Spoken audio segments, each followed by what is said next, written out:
birds flying high, you know how I feel. Sun in the sky, you know how I feel. Breeze drifting on by, you know how I feel. It's a new dawn, it's a new day, it's a new life for me.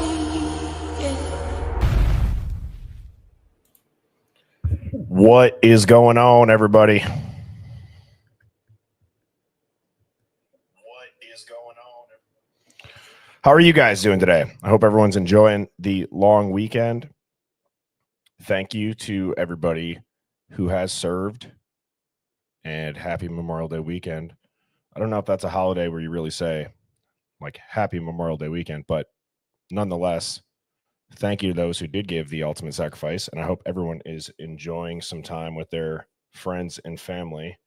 Got beautiful weather out here in the Midwest. And I was working on the layout because it seems like on some of the uploads, when it's only the, I think they call it portrait view, it's hard, it's hard to see sometimes. So I'm going to try to slowly start to embrace StreamYard more instead of just the TikTok live studio. So how is everyone in the Hive Mind doing today? Where are we tuning in from? I saw Tennessee during the intro. Usually, like I said, I'll go live on TikTok. So this is just the YouTube fam right now. I figured I'd pop on here. Get this. We got West Virginia, Michigan, Alabama, Pennsylvania, Delaware, Texas, Ireland, Toronto, Texas. Nice. Nice. Man, North Carolina, South Carolina. Thank you, Tabitha, for your service and for tuning in today. Ottawa, UK, South Dakota, middle of nowhere, Ohio. Doug Wilson, not the Doug Wilson from the church. You had Sammy T. Mafia in a pretzel for thinking that that's who was in the chat. She was texting me. I had to text her and say, no. He reached out. He sent me a DM. We got Norway, Nevada. Someone said Mars, Ohio. Husband's going to be going to Ireland in July for the Open. Oh, that's awesome. I'm jealous of that. That is super cool. Doug Wilson said, yeah, I seen the messages. That's funny.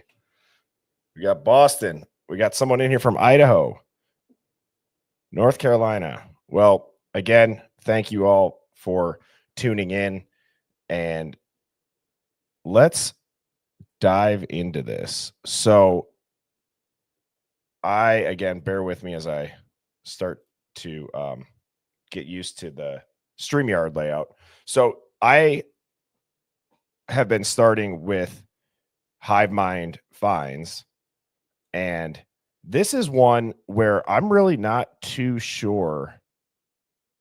It's blurry. So somebody sent me this and said that they had found this on Kopaka's social media prior to it getting scrubbed, or maybe it's still up, but they did a whole deep dive like on his social media profiles, LinkedIn, Instagram. And this was something that was posted, and I don't know, it caught my attention because I'm like, it's somewhere, it looks like in California. And the person that sent me this thought that it was maybe him telling a message through a map. I don't know. In my opinion, I would never post something like this on social media randomly. I don't think many people would. I feel like there's got to be something behind this. I don't know what to make of it. So I figured what we could do is maybe look up the address. So we got, I think it says 1000 Southeast Latah. It's blurry on my end too, so it's not just, I'm going to pull up Google Earth here.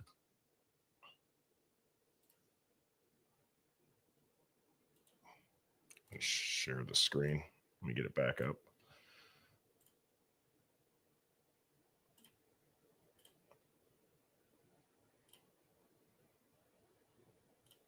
All right, cool.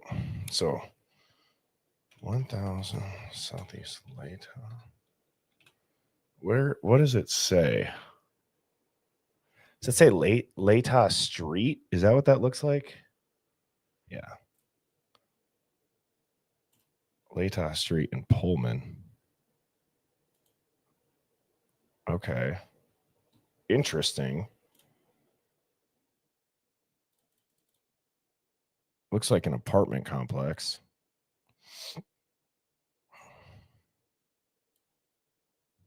I don't know.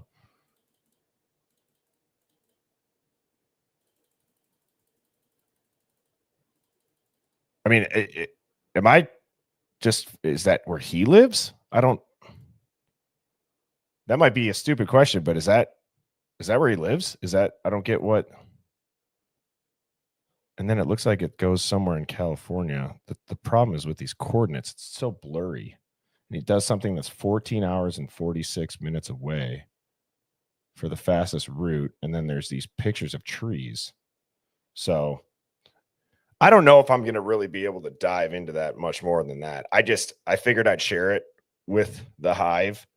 If you guys want to dig on that, like I said, I really, even when I was preparing the slides for the stream today, I was like, I don't even know. It's just weird. I figured it's worth showing. Maybe somebody will figure it out. I was skunked. I have no idea. So, if it is his apartment, again, it's like, I just go back to the only thing that I could say about it is I would never post this for no reason. Is what I guess probably what I would say. Now, here is a photo of the Fight Club that doesn't exist.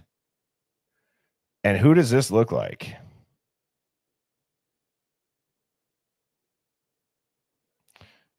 Because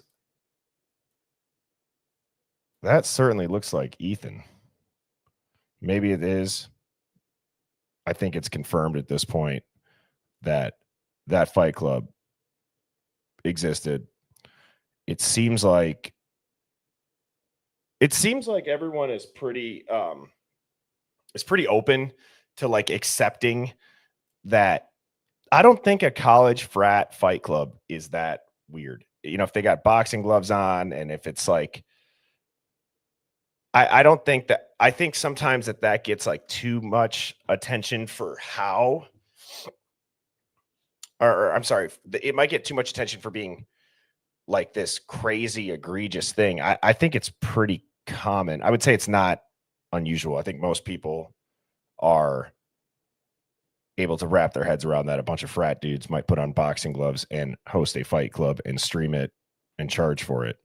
I don't think it's that weird. Now, to say that it's nothing and to say that it maybe didn't have something to do with what transpired the night of the 12th going into the 13th, I think is also not accurate, because I believe that if things did escalate and things did get heated, that it completely could have led to, I guess, tempers flaring after the fact. But that was interesting. I mean, some people have said that they think it's Ethan, others have not. And the reason why I wanted to put this photo on here is this next video. I'm going to show a video of the Chapins. And it's just a weird vibes. Like, I don't know how to explain it. Like the interview, it seems like every family that gets interviewed, something inside of my head it just doesn't feel right. And I know people, the thing that, I can't talk. The thing that people fall back on is like, everyone grieves differently. And it's like, well, that's true, but that's not what I'm saying. It's not the grieving aspect of it. It just feels off. And so let's watch this clip together. I will put this full screen. It's about a 6 or 7 minute clip, I believe. So we'll watch it and then we can comment on it.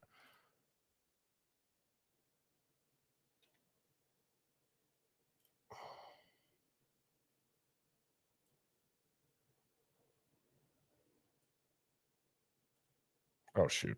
That's not right.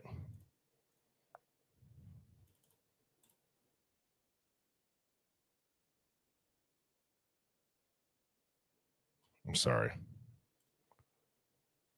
Let me just pull it up in this. This will be better.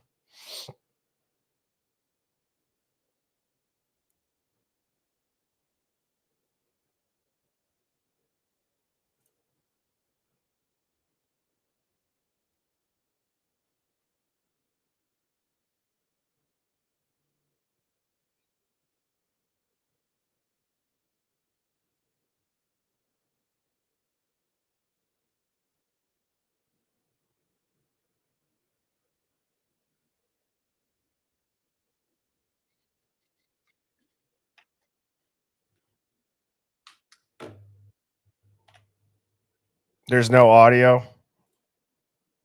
There's no audio. Wow. Okay. Why would that be the case?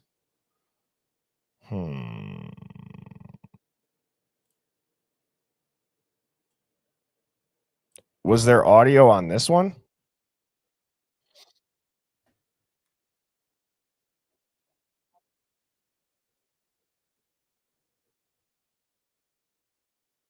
No.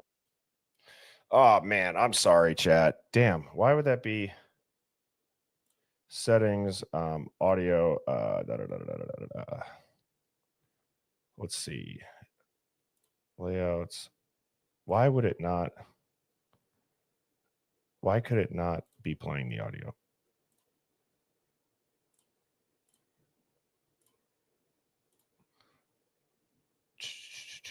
You know what? Let me just look this up.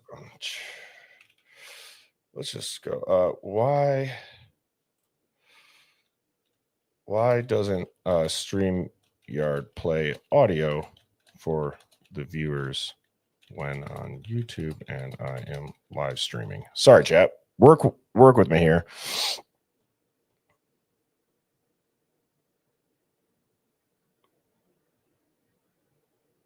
Check the audio share box. Okay. Well, where is that?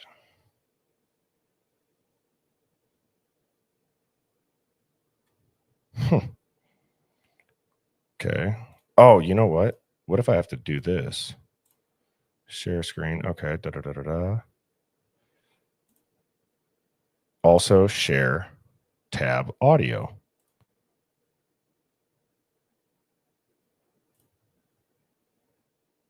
Oh, there we go. I got it. Here we go. His parents, Jim and Steve. Yes, nice. To talk about how their family is doing. What comes next? And Stacy Chapin's new book, The Boy Who Wore Blue. On a beautiful star-filled October night, triplet children were born, and oh, what a sight. 3 healthy babies, what could we say? Such a joyful, amazing, and momentous day. But there was something incredible about that boy who wore blue. His bubbly personality immediately shone through. I just needed people to have the true story of him. For people who know him, it's a little bit of a memoir. And I think for people who don't know him, it's literally the message how Ethan lived his life. Tell us about him. Ethan, he was truly one of a kind. He was an exceptional kid from the day he was born. I mean, he just lived life to the fullest. He kept everybody in check. And not just because he was 6'4". No, not because he was 6'4". It's just that there was just a way about him, and he had a good message. You know, his message is just be yourself and have fun, and and do good for everybody. You just miss him walking into a room and Yeah. giving you a hug and making some funny comment. And he was amazing. Is there anything that you miss the most? Hugging him. Oh. Such a I'd weird give question, too, I anything. think. And yeah, that's it. I'd give anything to hug that kid again. In his blue Patagonia, his puffy blue Patagonia coat. Right?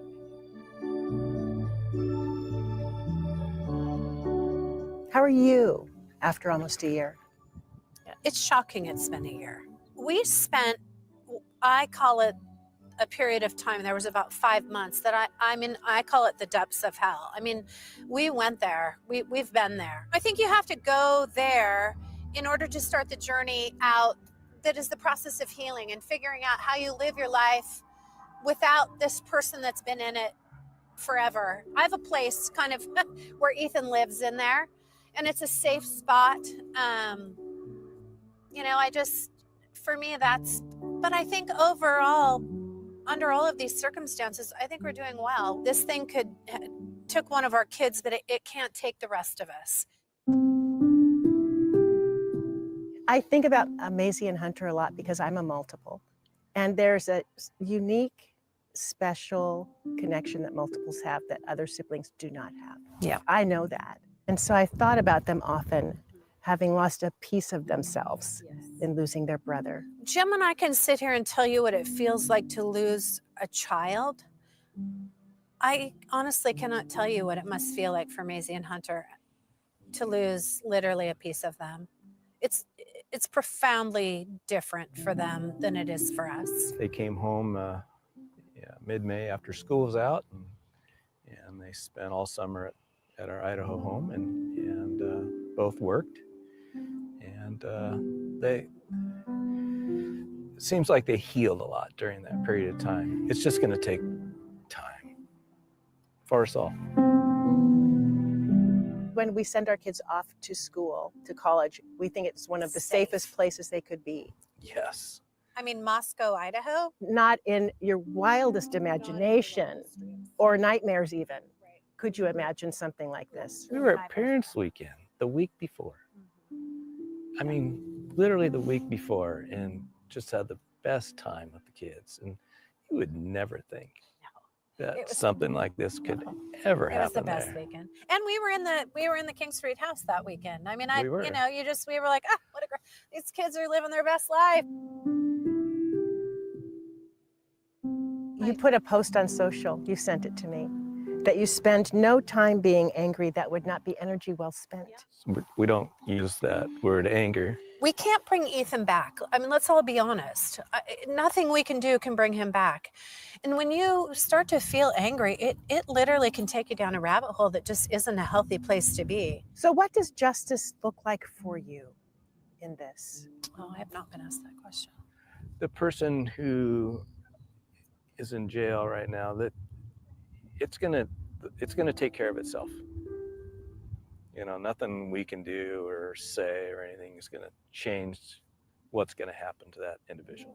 You have no plans to even go to the trial, to even be in the courtroom from start to finish? No, there is no closure. The only closure I have is knowing that my family is good and healthy, and we move on with our lives and do what we were doing prior to this terrible thing that's happened to our family. It's a choice. You know, you just have to tuck that kid somewhere in there. And I'm thankful for the 20 years we had with him. Totally. 100%. So you have a tattoo on your arm. So it's from a note that Ethan wrote me probably the 4th grade. And, you know, he just signed it. I love you, Mom. We are coming back up onto Parents' Weekend and a big birthday for your kids, 21. 21 was something that we talked about forever. Having these triplets turn 21 was going to be the greatest, the greatest night ever. That night cannot take away from Maisie and Hunter. So, Parents' Weekend, it'll be a little bit camouflaged in Parents' Weekend, and then we'll go out and we're going to celebrate Maisie and Hunter. We cannot forget that that's the priority. Is there anything that you would want to share with parents who've suffered just a horrific loss? find something positive in every day. Find something that you feel like brings you joy in a day. There is always something there, no matter how dark the day feels. We found it every single day. He was selfless, caring, generous, and warm, and wherever he went, the friends would all swarm. We want to pass on his positive energy. This tale, the story of the boy who wore blue, is a message for everyone, including you. That's his legacy for That you. is. Yeah, it is. Life is short, so give it your best. Be happy, smile, and encourage the rest. My sincere gratitude. So let me just say this. Whenever I do the breakdown of an interview on a family, you guys all know, but I'll say it again. There's no disrespect coming from me. I don't mean to, it's not victim blaming. It's not whatever trigger words people want to say. It's just, we're all adults here and we're just talking that some of the things that are said, I think a lot of people would say they wouldn't react that way. And others would be like, I don't think that there's anything suspicious about that. But here, I guess, is she never brought up Xana. She never brought up the other two roommates. They're not going to the trial. They're not angry. And when asked what justice looks like, they said there's nothing they can do, which I guess in the simplest forms is probably true. Like, I don't know. It just, how are you not angry? How is it just, and this is, this interview was done a year ago. So it came out on October 27th of 2023. I don't know. I just,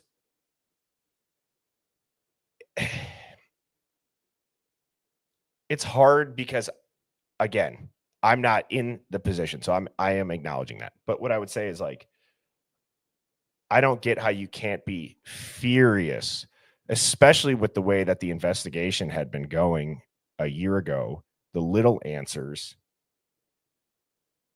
all of the redaction, all of the media, all the speculation. You don't bring up any other roommates. You make it seem like I don't know. So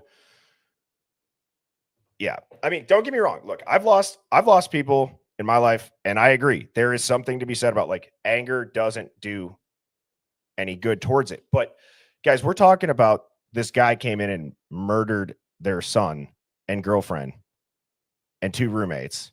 They're not going to go to the trial. They're not angry. I don't get that.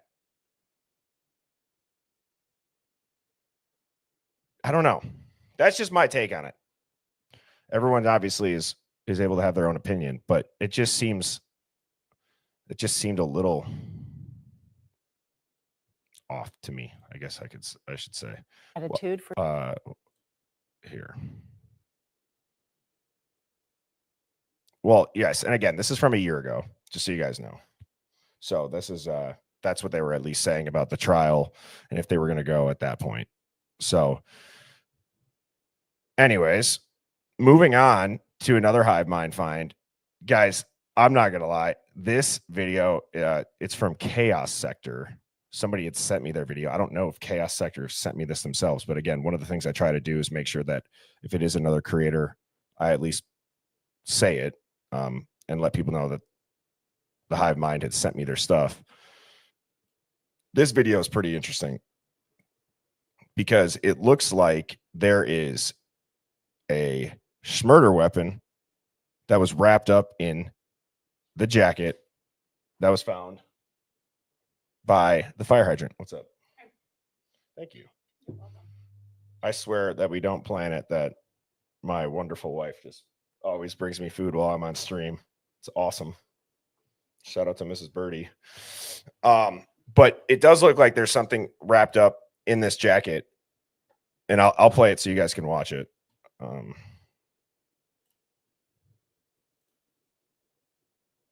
I don't know if there's any audio on this, but it'll zoom in.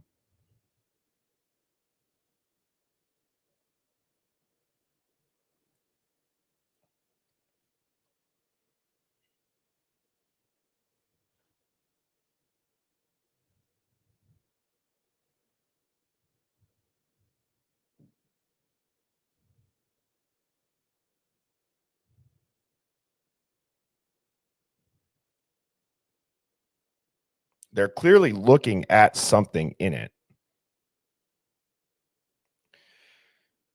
Yeah, there's no audio on it, just so you guys know too. So I'll just keep kind of narrating it. But Criminal Minds is in here and he's like, the jacket thing, bikers do that.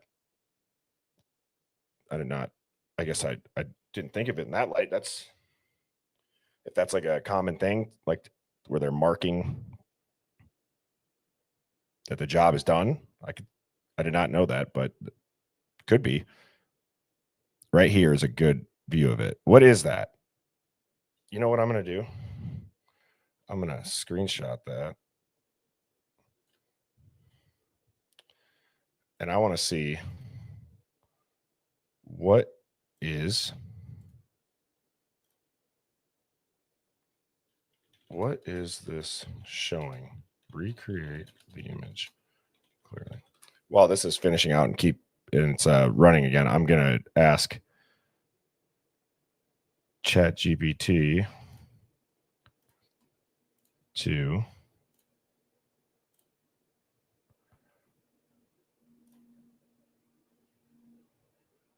recreate this image clearly. So I'm curious what it's going to show. Yeah, a lot of people said it's the beanbag pew pew, or it kind of looks like that. Oops. So we'll see what that says.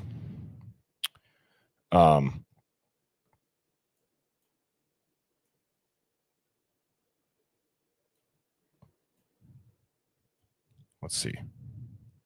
It's loading. Go negative with the video. That's a good idea.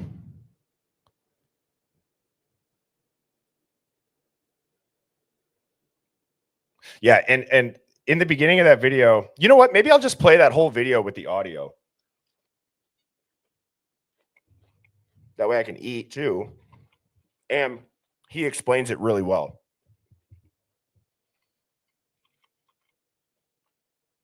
So what is this showing?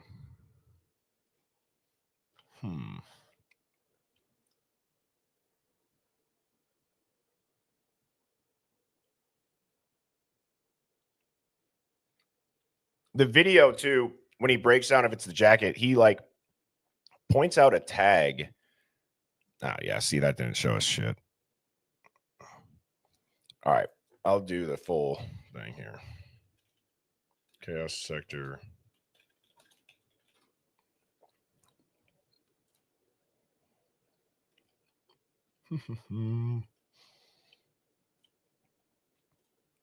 Oops. All right, let me share the screen.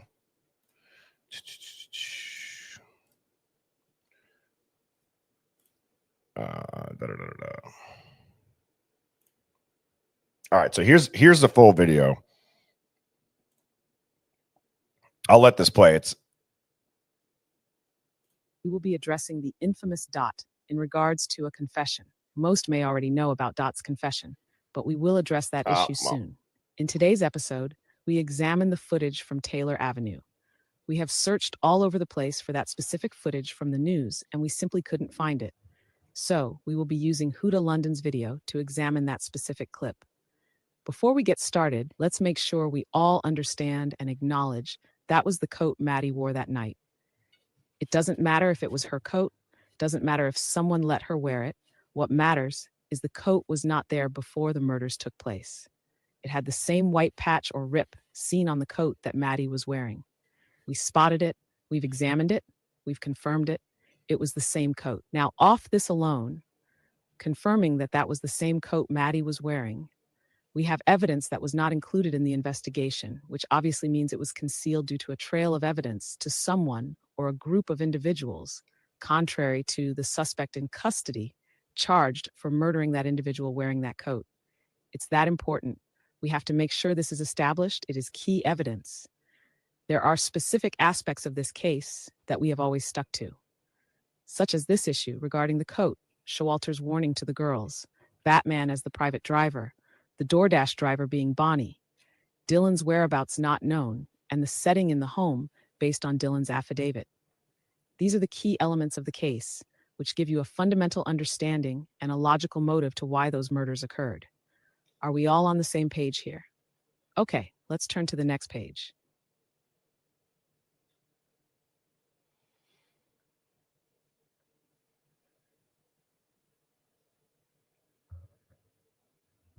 To me, it also just clearly looks like they're like, all right, there's something there. What is that? Just with their body language. Now, after examining this footage, we clearly see that the detective took something out of the coat and placed the coat back on the ground near the fire hydrant.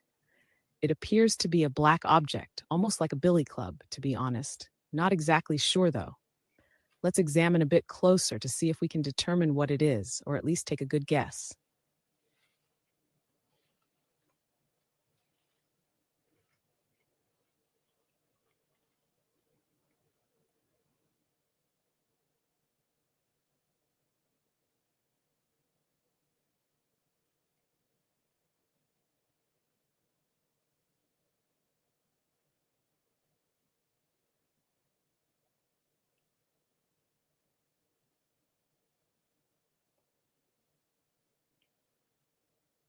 See that? Yeah. What is that?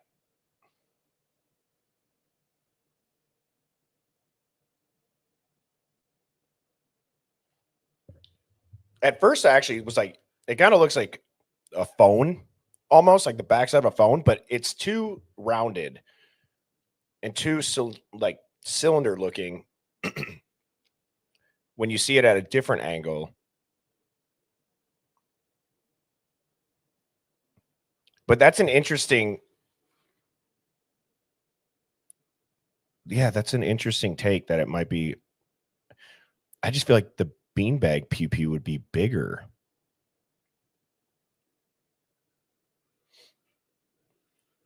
Yeah, Noble. I agree. It looks like it, doesn't it? It kind of looks almost like. Well, we already had a good guess. You know, examining the back of that object, not sure what the hell that object resembles. Nevertheless, it's evidence that the detectives have secretly collected and threw the coat back onto the ground.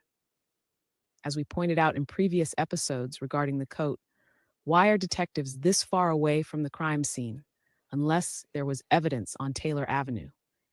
For them to be inspecting near that fire hydrant, there had to be evidence discovered in this specific area. Of course, we came to the conclusion that the reason they were in this specific area inspecting is because they were informed that a black coat was discovered there, and even informed it could be the same black coat one of the victims wore that night.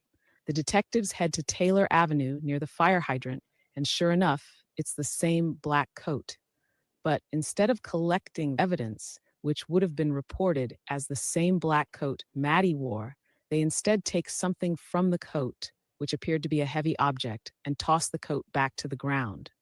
This is criminal activity, my friends, because they are not only disregarding the black coat the victim I wore did that not know night that. as evidence, key evidence, by the way, but also taking items from the coat and concealing it from being a part of the investigation. Now, who the hell allowed this activity? Well, we can say there were bad apples in that police department, but it still falls on the police chief. Furthermore, this is caught on camera. Yes, it is right in the public's view, covered by the mainstream media, and yet they never reported on this suspicious occurrence. It's obvious, whatever that object was, the detectives knew it was linked to those murders and concealed it as quickly and slick as possible. What do you guys think? Can anyone identify that object? I'm looking very closely, and to be honest, it's inconclusive of what it is. From the side view, it appears to be a billy club, which of course is a weapon. But the back of the object, or the handle, appears much heavier than a billy club. It has a square shape, which indicates it's a heavier object. It appears to be some sort of metal bar, not sure. I think we can all at least come to the conclusion that it does look like a weapon, and that makes it even more of a concern. Yeah, that's more than likely a weapon. It's not conclusive of what it is. I want to point something out, though, regarding this criminal activity. If we connect this criminal activity of detectives knowing this was a coat one of the victims wore that night, takes a heavy object out of it and tosses it back to the ground, disregarding all the evidence here on Taylor, can we also connect this activity to the very, wait for it, the unmarked cruiser that was in this very spot during the time frame the attacks and murders would have taken place. Not going to sugarcoat this. I believe they went directly to this spot because whoever the killers were put that coat there, and the so-called detectives went directly to that spot to retrieve a weapon that was put in that coat, which was used on those housemates. Examining the object's handle, which appears very heavy, this could have been the weapon used on Ethan. If anyone recalls, we had an episode where we touched on the lumber company.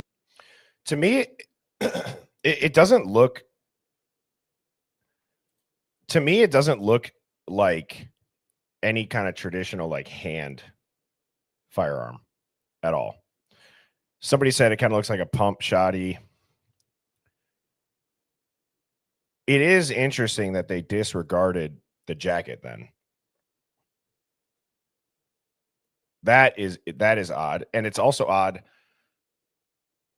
I mean, I'm sure they were probably scouring the whole area for evidence, but it is odd that like I don't necessarily think that that jacket has gotten enough attention. Could have DNA, it could have that if she did get past a note at the food truck, it could have that. Who knows? Let's keep letting this play though. That Ethan was employed at. This lumber company had a section on their website dedicated to Ethan. We entered into the chaos for a moment, of course, and presented a very dreadful theory. But anywho, that lumber company consists of tools. Yes, tools that could be used as deadly weapons, such as hatchets, machetes, and more modern versions of those tools. Take a look at this double-edged hatchet. Okay, now the sheath or scabbard is black and yellow for this one. But how about an all-black scabbard with an all-black hatchet? Examining the object from the side view, it has the same curved shape as the hatchet, even inside the scabbard or sheath. Could be completely wrong here, but could be right? That object the detective took out of the coat appears to be concealing something inside of it, such as a weapon. What if the killers or conspirators tried to put it there for others to give back to the owner, and they never came for it, for obvious reasons, and it was left there out in the open, a fucking murder weapon, perhaps even cleaned after use, and was placed in the bushes to be covertly picked up that night, but the owner obviously wouldn't take it back. And the daytime revealed a black coat with a fucking hatchet wrapped inside the coat Maddie was wearing that night. Now, if we assume someone lent Maddie that coat for the night, maybe whoever lent her the coat is the one who also owned that hatchet, and it was fucking gift wrapped back to them, but they definitely didn't want that gift. Now, the back of the object may contradict this theory, as it appears very solid and quite heavy. But we know this object has been collected by the detectives, the coat placed back onto the ground, and neither of those items in the coat and that object have never been reported as evidence in the investigation. Yet detectives are snooping around near the fire hydrant and even taking items out of a coat that was lying near the fire hydrant. The detective is holding the object by the handle, which means it's an object that on the simplest level, if that was one of the victims' jacket, let's just assume that it is confirmed and that this creator is right and that it is the same jacket. It looks like it to me. That is such a good point. Why is that not talked about? Why is that not like, whoa, hang on. The jacket she was wearing that night ended up over by Taylor Ave near a fire hydrant. And there's investigators that are looking at an object that they clearly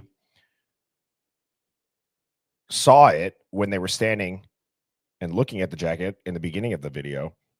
And then they're clearly lifting it up and taking it out. So to me, that she does make a good point about like, yeah, why is that not marked as evidence? Or I guess, why is it not just exclusively stated like, yeah, that is, and is it because, see, here's why I think they might not talk about it. Because if that jacket's there, and let's say that there's no evidence of any of the victims being near that road, Kohberger, let's say that route, there's no proof that he went that way. So then there would be more holes in the timeline. And that could be a potential reason as to why they're not exclusively stating that the jacket is related to what happened at the King Roadhouse, because they would have to then do some sort of gymnastics to make the timeline or the route make sense on how it could get there. Has a, well, handle. I'm just going to go out on a limb and suggest that is not an umbrella. If it's not an umbrella, then the object that has a handle is more than likely a weapon. Mind you, Ethan and Xana's injuries were reported as being significantly different, and for that matter, Kaylee and Maddie's were. Also, let's say she did borrow the jacket from somebody. I don't know. Sorry, guys. I got something in I got a little bit of a raspy voice today. I don't know if I lent my jacket to a female to wear and there was a giant weapon in it, I'd probably be like, wait, hang on. Let me get that out of there. Or let's say I forgot it was in there. And let's say you're the female that gets the jacket lent to them. Wouldn't you be like, holy shit, there's a giant knife in here? And like do something about it? I don't know. So to me, I don't think if it is a weapon, I don't believe that it was probably in the pocket the entire night. But then at the same time, I guess I'll correct myself right away. Who's to say that it's not like a personal protection weapon either? And then I just saw somebody in the chat, Debbie asked Chat GPT what it looks like. I tried, it didn't show me anything. I will try again after this clip to see what it would show, but were as well. No, wait, let me correct that. Kaylee and Maddie's injuries were not reported as different. Rather, the severity of their injuries were different. Ethan's injuries were reported to be caused by, quote, sharp force, unquote. This sharp force is not a K-bar knife. This is a larger weapon which consists of more hacking attacks, such as blunt force due to the size of the weapon.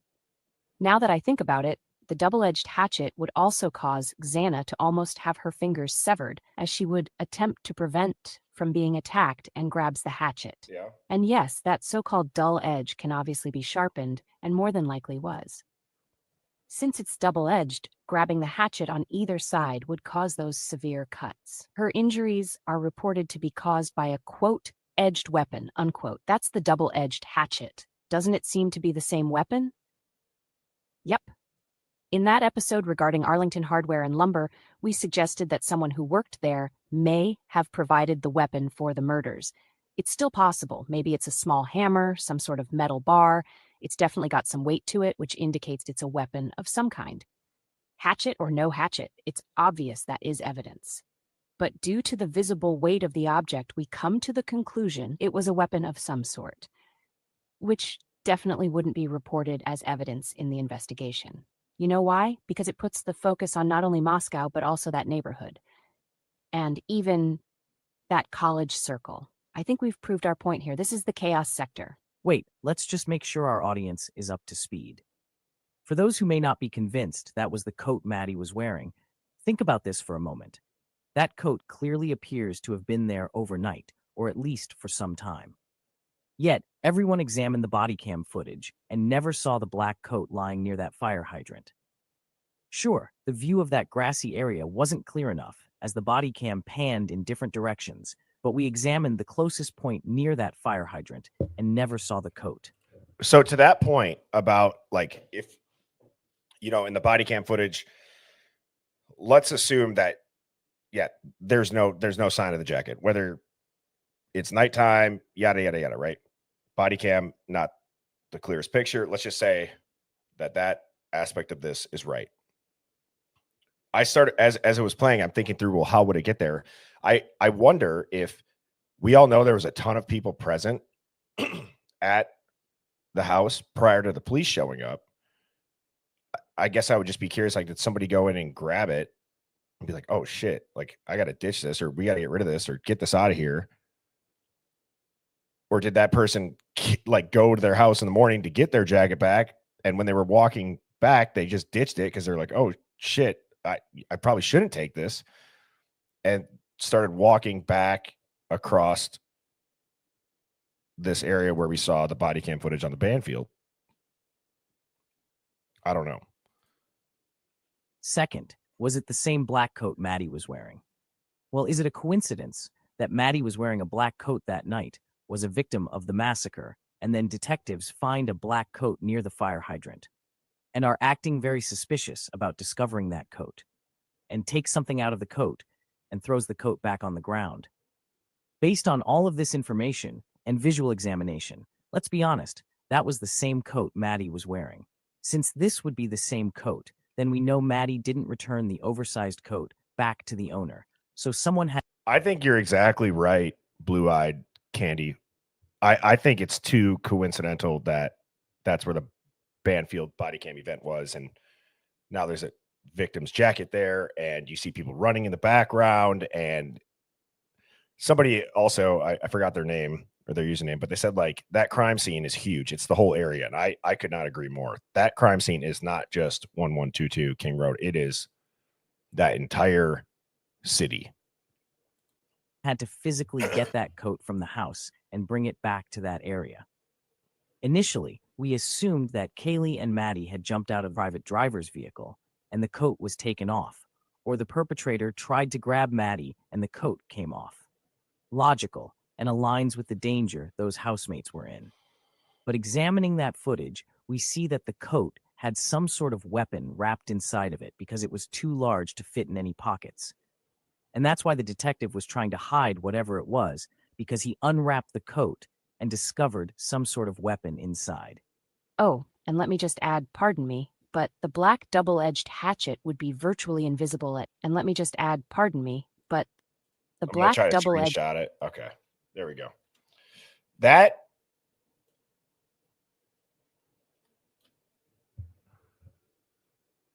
what is that? What does that look like to you guys, chat? That's probably the clearest.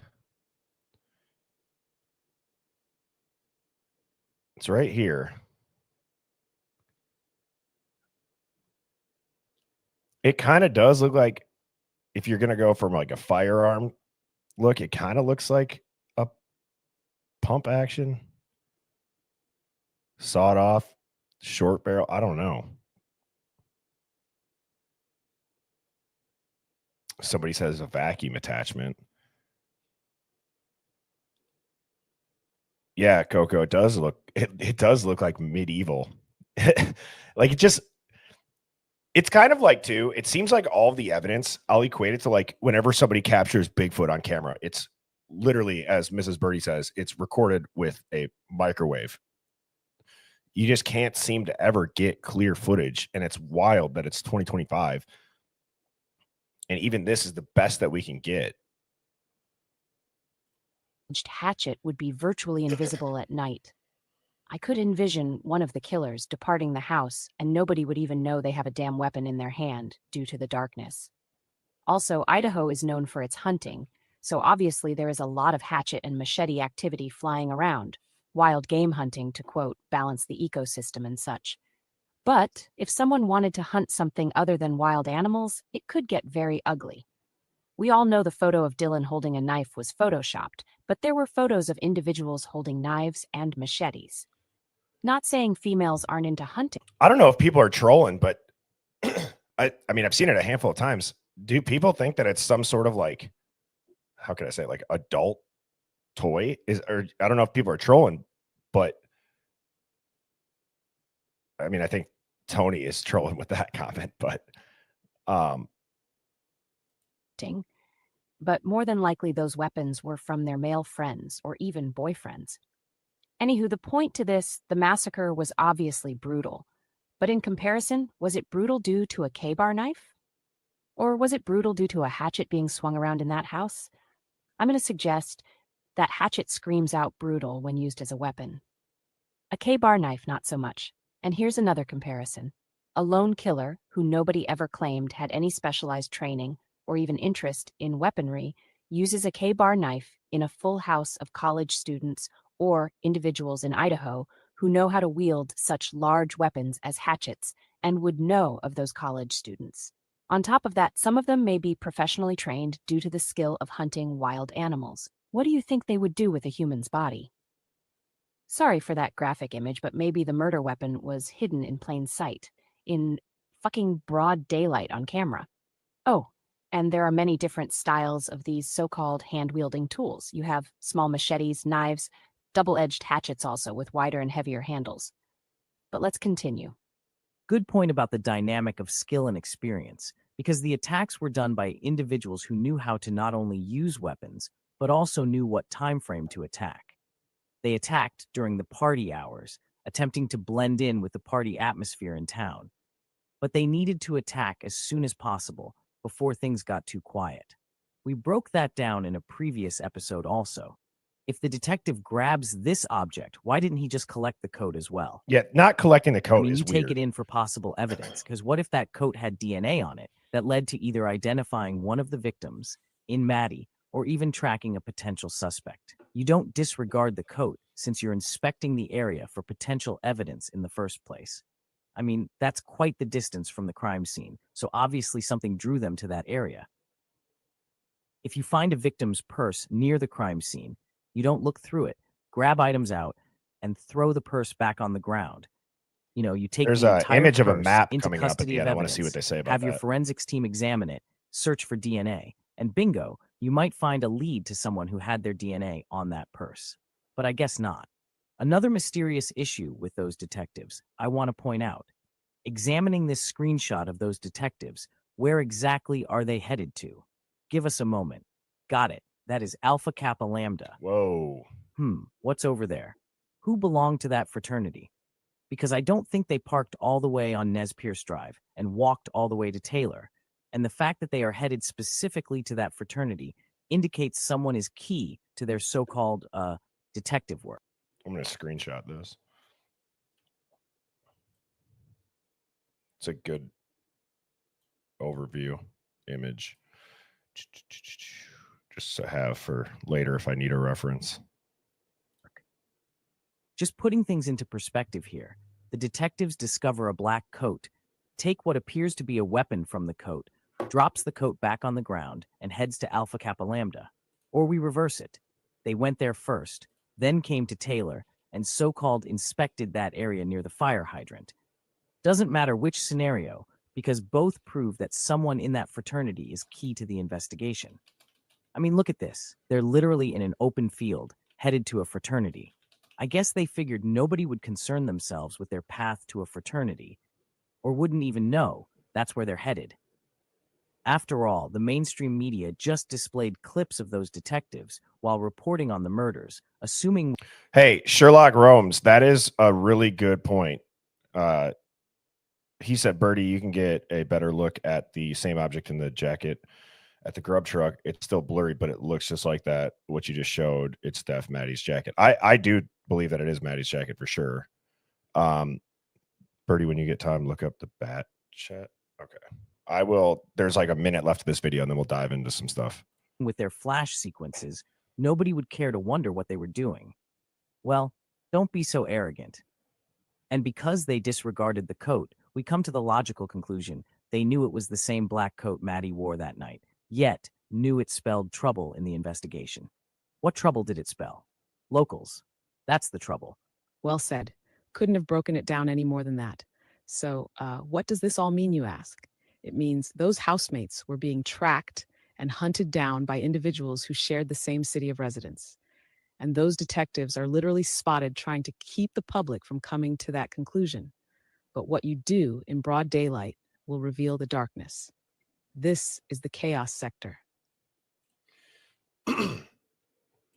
So that was that's just, it's an interesting clip because I don't think a lot of people knew that they never really talk about that jacket. And I think it's not a coincidence that that's right where the body cam footage happened that night on the band field. Now, let's pull up kind of the master document that I have running for this case that has all of kind of the live digs and stuff that we do. And let's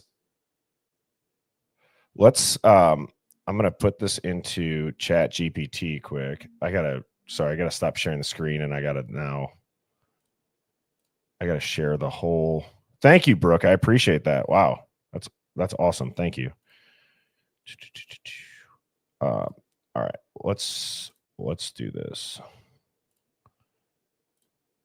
All right. So let's see if ChatGPT can clear up this image. Clear up this image and show us the object that is in the hand of the detective in this photo. Recreate the image to show it accurately and clearly. Pick up. I don't know why I have to talk out loud when I type. Sorry. Not that I'm going to stop. I have to keep doing it now because otherwise I feel like my brain doesn't work. Pick up on what you can see as AI that we as humans cannot. All right, let's see what we get.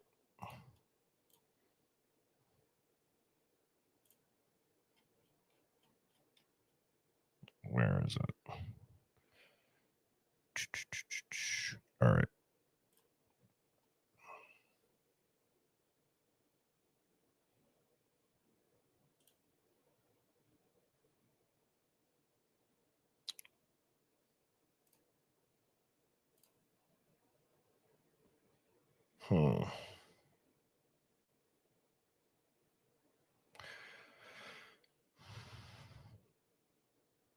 Sherlock Rome said, when I did the same thing with the same object, stills from the grub truck, Google AI told me it was something wrapped in plastic or plastic wrap. Interesting.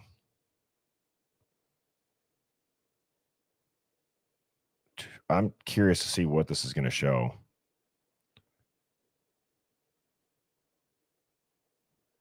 Has it, I don't know if anybody's done this, but like in my chat, like in the past, and Tony, your comment just kind of reminded me of it.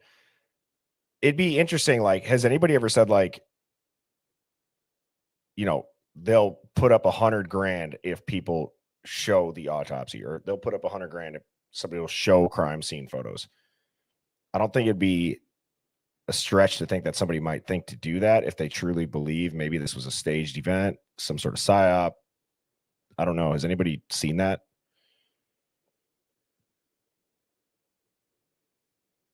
All right, here we go. Let's see what it says.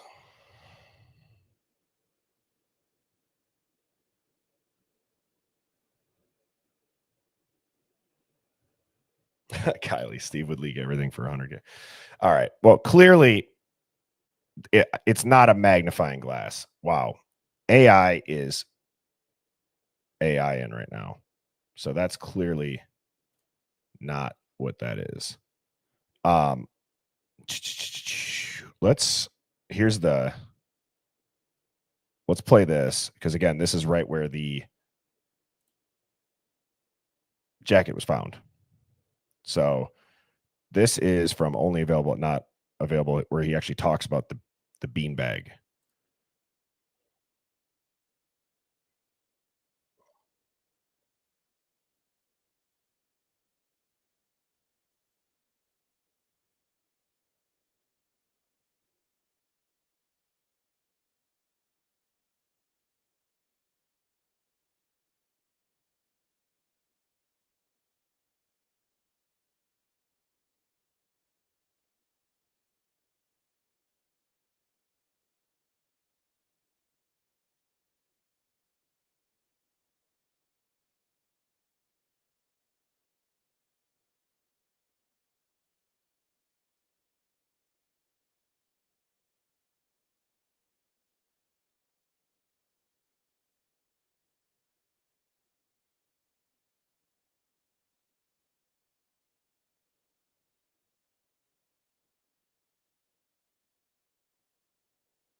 I know that there's probably, of course, no sound on that, right? Why would there be? Because I'm still getting used to StreamYard. So I will reshare it now and enable the audio. I don't know why it's not automatic, but here's the audio for it. Sorry about that.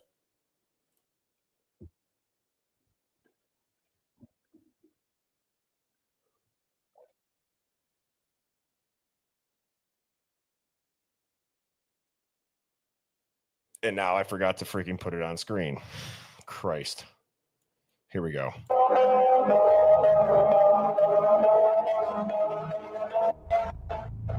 That's the whole map I created, but we just need this part. Saeed got caught in the Banfield bodycam footage during that time. The Linda Lane footage was taken at that time, 12 a.m. till 7 a.m. The Linda Lane footage is not 1 hour off, and here's the proof. Listen to that car honks at that timestamp.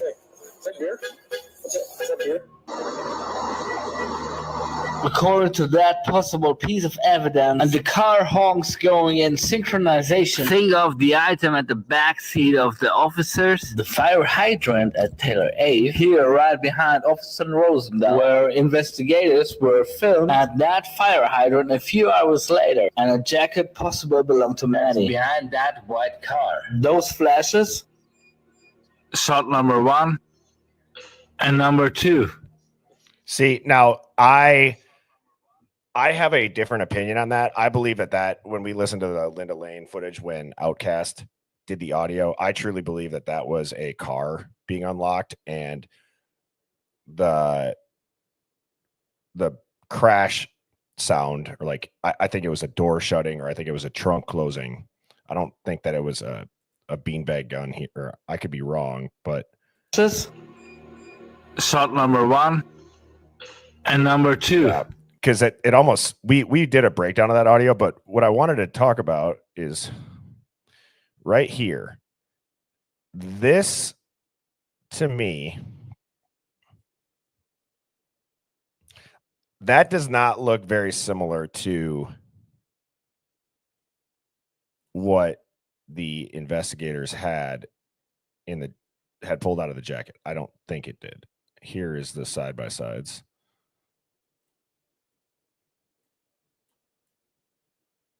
I mean, maybe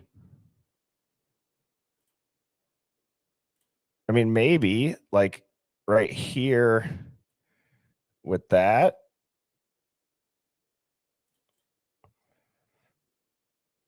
I want to know what this is.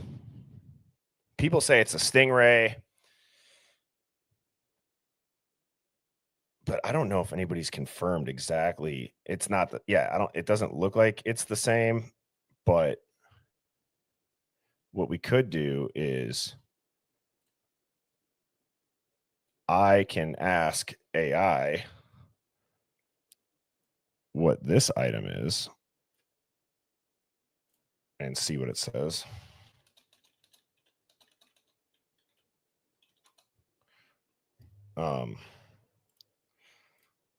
I'll get it started while it's creating it, and then I'll pull it up, because I also want to talk about a couple other things on this. And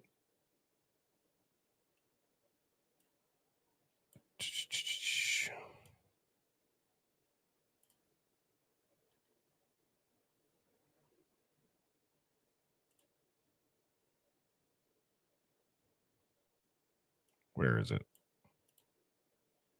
I want to know why this isn't letting me.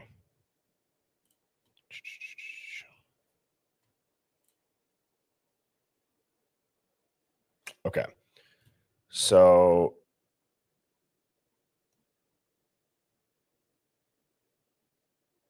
where did it go? Sorry, chat.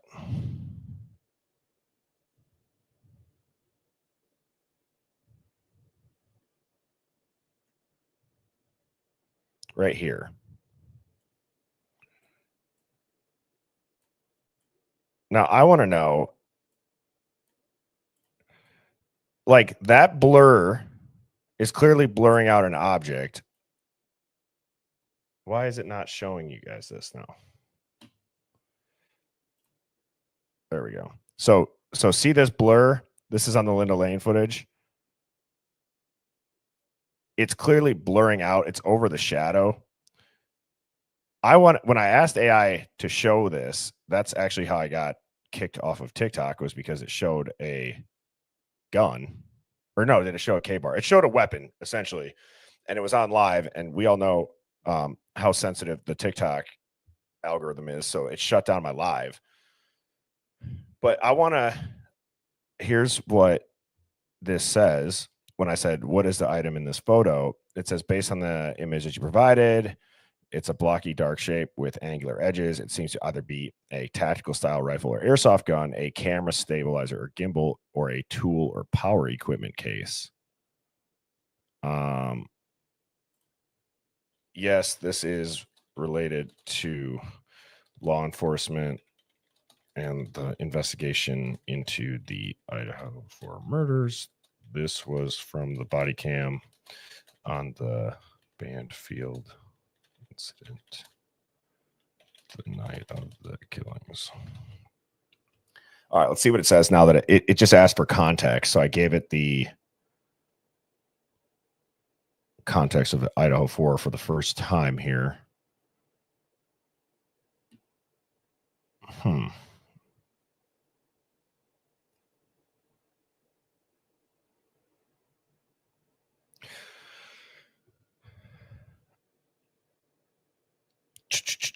Let's see what it's going to show.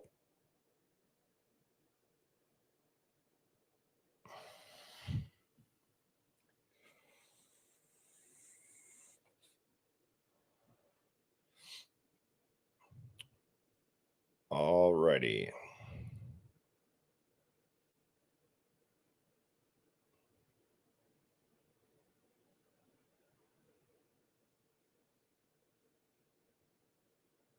And what do we got?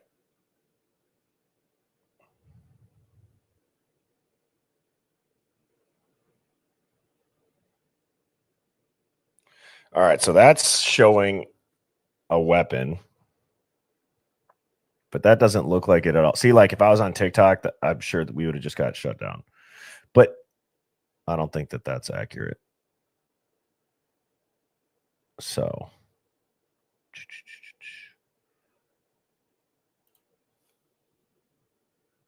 and let's go to Google Earth just for, again, context. This is current and present. So this is just a patch of dirt. This is where the King Road house was. This is the infamous dumpster footage. And the other angle goes this direction. Hence why you can hear the audio from the King Road house. But I believe that, let's see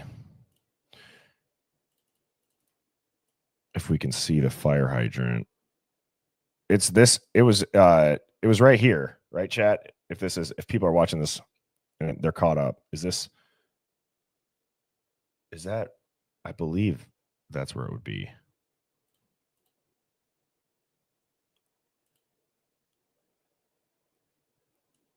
Or maybe it's up this way more. So it's not that far of a walk. Obviously, here is, again, where it was torn down. How would it end up here where they were stopped? I don't think it's hard to think about. It's pretty obvious somebody is walking back this direction. I can tell you it probably for sure, as we have talked about, it was not there prior to the crime. And see, now this is where like my head starts to spin a little bit with like different theories, right? If it was Witsack and they're extracted, like why would they put the jacket there? To me, the jacket seems like it was ditched. And I don't know if they would even do that in that situation. I don't think they would. Wouldn't make sense. But so anyways, that is interesting. I'll go back to this now because I want to show people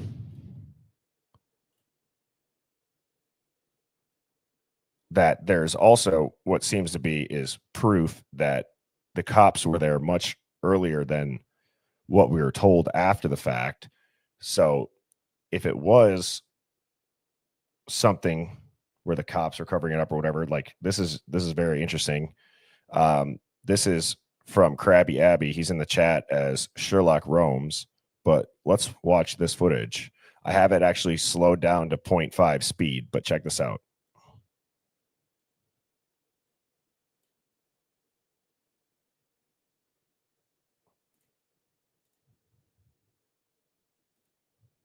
Dumpster cam at 6:47 a.m. The camera is frozen.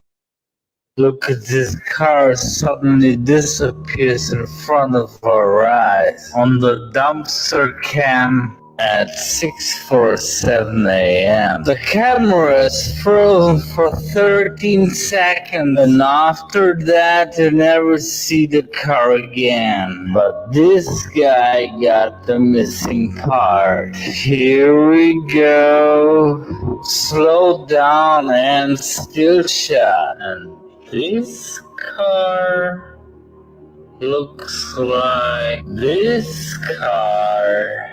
Compare the stripes at the side and also the roof. Look at this car suddenly disappears in front of our eyes. On the dumpster cam at 6:47 a.m. The camera is frozen for 13 seconds, and after that you never see the car again. But this guy got the missing part. Here we go. Slow down and still shot. And this car looks like this car. Compare the stripes at the side and also the roof lights. That's the car of Moscow, and that's the car of Latta County. By comparing the backside of the car of the Linda Lane footage, the Latta County car got a harsh angle to the downside, just like the car in the footage, while the car of Moscow got a more smoother angle. Maybe we should not see this car passing by the Linda Lane dumpster cam, and 13 seconds are enough to pass this area. Because if this car is heading to 1122 King Road home 5 hours prior to the 911 call, we have a problem. Only two possibilities. The car is driving to the King Road or passing by the way up to Valenta Drive. And there is the dumpster cam. Look at this car. So I think the bigger ask is, or I guess maybe what's the most important part of this is, clearly the film is doctored. The cop car just disappears into thin air and then it's manipulated. So I always try to remind people too, like, we're working with doctored footage. I mean, clearly there's no other explanation for it disappearing other than they didn't want people to see a cop car driving by. So that's weird. And then, like, this is also the same camera that goes down for like 38 minutes between, like, I think it's like 3:30 something to just after 4 o'clock in the morning that night, which is odd. But it's also not odd in the same way of, like, well, of course they'd cut that part out. So yeah, that is an incredible find by Sherlock Romes. And the other day we were breaking down the 911 audio, and it's always an interesting audio to break down, but I almost feel like the audio is overlaid with another event going on, or that because to me, really, there's like 3 or 4 things that stick out about the 911 call, and I'll play this. But one of the things is that you don't hear sirens in the background.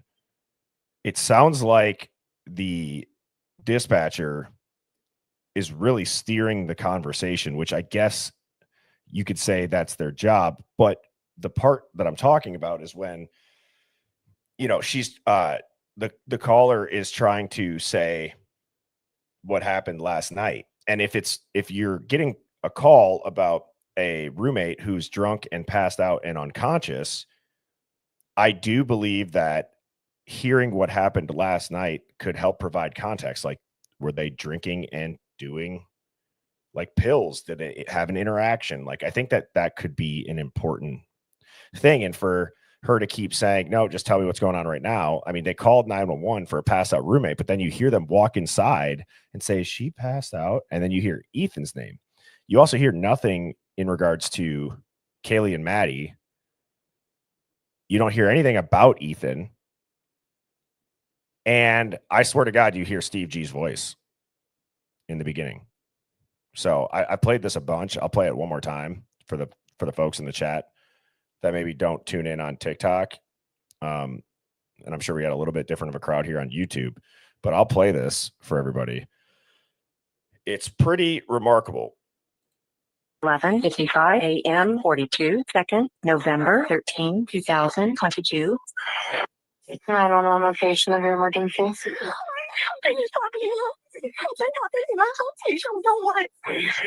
is the address of the emergency?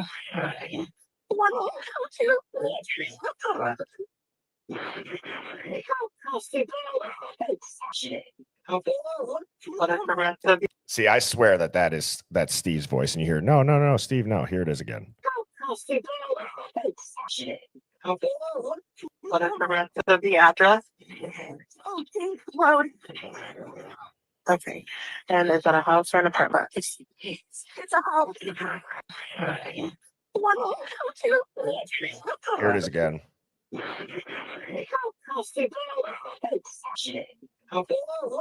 is the rest of the address? Road. Okay. And is that a house or an apartment? It's a house. Can you repeat the address to make sure that I have it right? I'll talk to you guys. She was the white store next to them. I need someone to repeat the address for verification. The address 1122 King Road. And what's the phone number that you're calling from? See, like that Batman type sound and voice in the back is what makes me think that this is overlaid. And as you see here is the filters that I applied. These are all these filters were individually applied and then exported. So for example, I took the audio, I put a noise reduction one on it, I exported it. Then I brought in the noise reduced file, did enhanced voice, exported it. So there was 2 of the filters then, and I just kind of rinsed and repeated until I had noise reduction, enhanced voice, high resolution, and music enhancement. Now, this is one of the things that I got to have Outcast break down. I don't know if he has done the 911 call in the last couple of days, but he did a really good job on the Linda Lane footage. But to me, this just sounds like it's completely overlaid. So a 3731.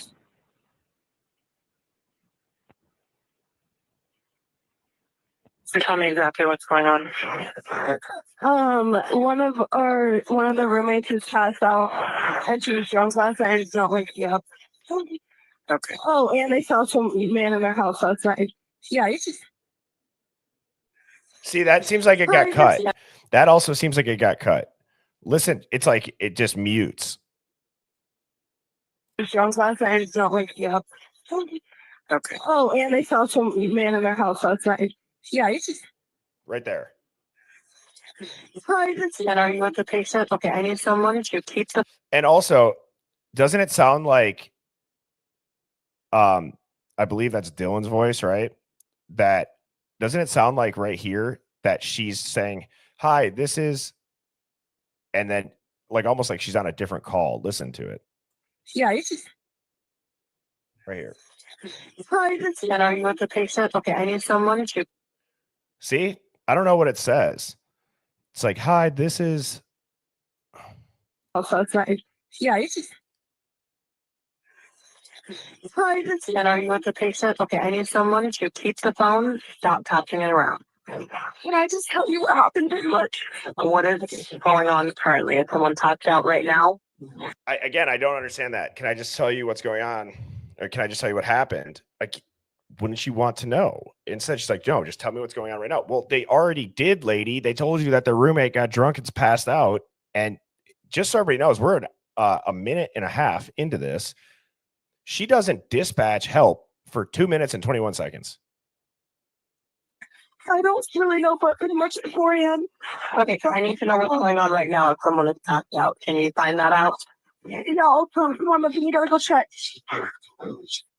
No, we have to. So again, they're calling for a passed out roommate. And now they have to go check. So why? I don't know. Just to me, it's like, I feel like if you're going to call 911, like You're going to call 911 and you're not sure that your roommate's passed out, so you got to go check. But you're not going to call 911 when you see a man in a mask that you don't know in your house. That you won't do that, but you'll do it for just what are you just like suspicious that your roommate's passed out? To me, that has never made any sense.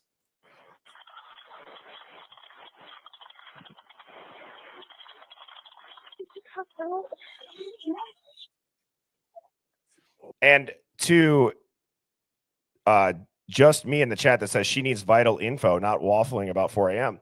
Yeah, but as I was saying, like, what if she's passed out because of a mixture of alcohol, and if she did like take pills, or maybe there was some sort of interaction with stuff that she consumed? Who knows?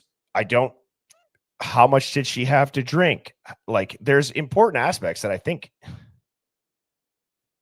I don't know. I'm not obviously a 911 operator, but that's where my brain goes. See right there too. So here's what you're about to hear. You're going to hear Xana, Ethan, and then I swear to God, I hear like the Batman voice say, "They've been shot." Okay, listen to this shit. If you got headphones, put them in because it helps.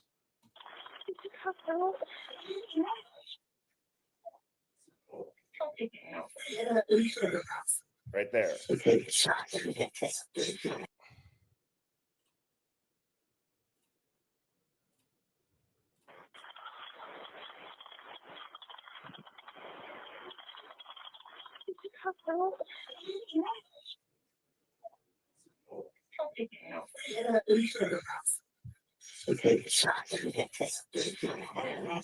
So again, that's weird, right?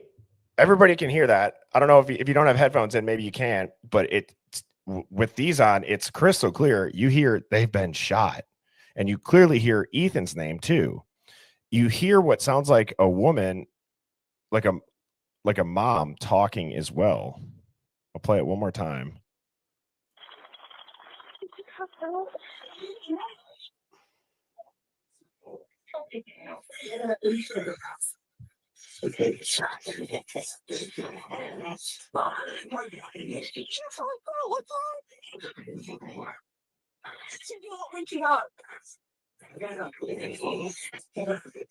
Okay, one moment. I'm getting help started that way. So that is at 2 minutes and 16 seconds. I don't know. The whole call is off. I've said it from even, I know when the transcripts got released, I was like, this just doesn't, there's no mention of blood really. There's nothing. And then people are like, well, the transcripts don't give the full context. And then it's like the audio drops and I'm like, holy shit, this is even weirder than I thought it was going to be.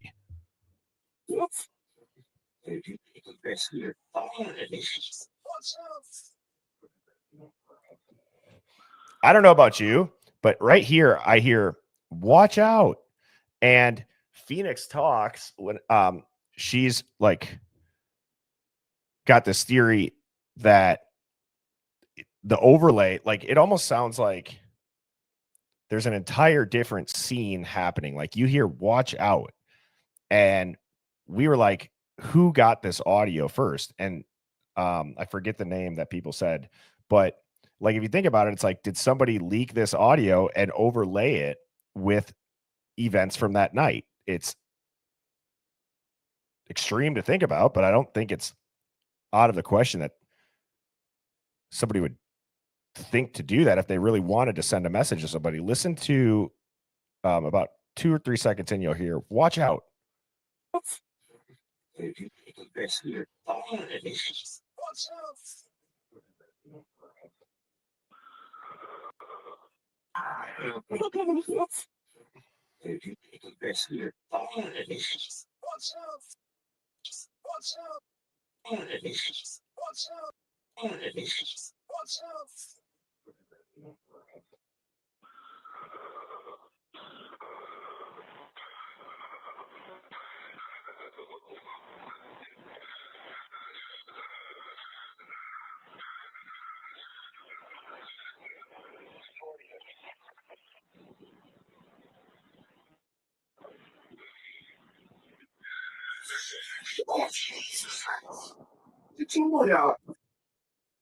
I hear Jesus Christ.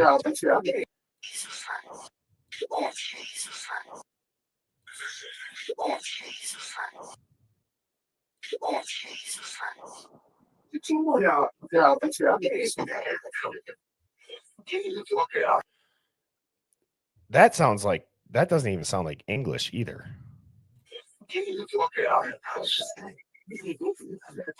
Okay, and how old is she?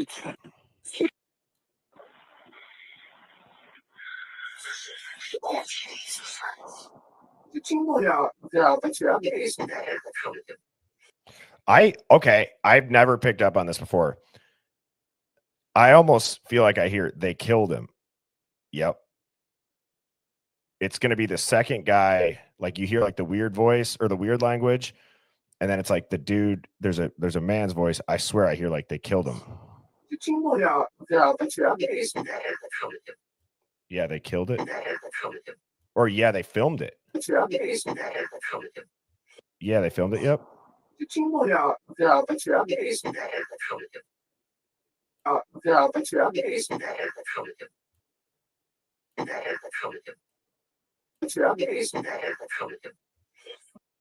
I don't know. What do you guys think?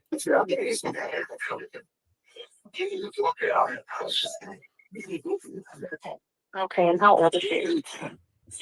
She's 20. 20, you said? 20. 20. 20, you said? Yes, she does 20 as well. Hello? Hello? Okay, I need someone to stop tossing the phone around because I've talked to 4 different people. Okay, sorry, they didn't give me the phone. Is she breathing? Hello? Is she breathing? No. Okay. I hear Xana. No. Okay. Okay. They got shot. They got shot. You hear it again. Is she breathing? No. Okay. No. Okay. No. Okay.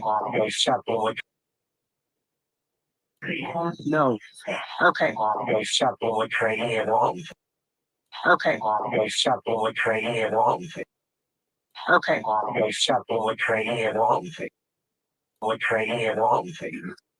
No. Okay.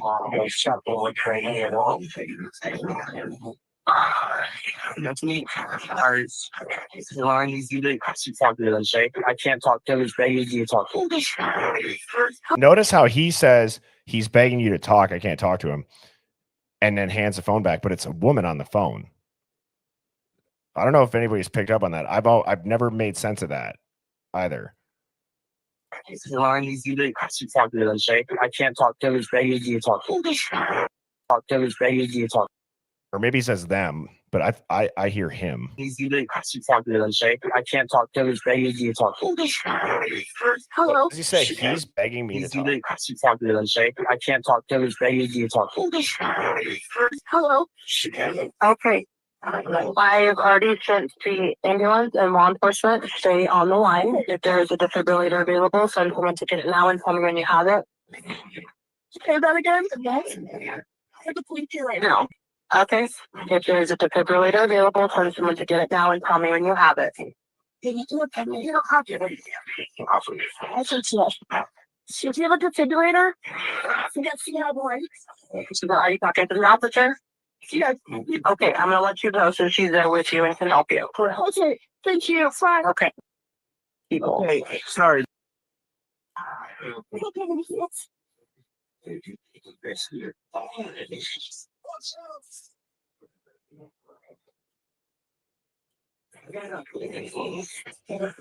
See, you hear Xana and Ethan too, right here.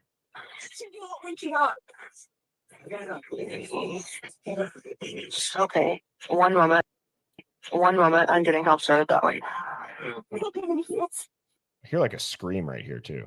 Okay, one moment. I'm getting help started that way. Okay, one moment. I'm getting help started that way.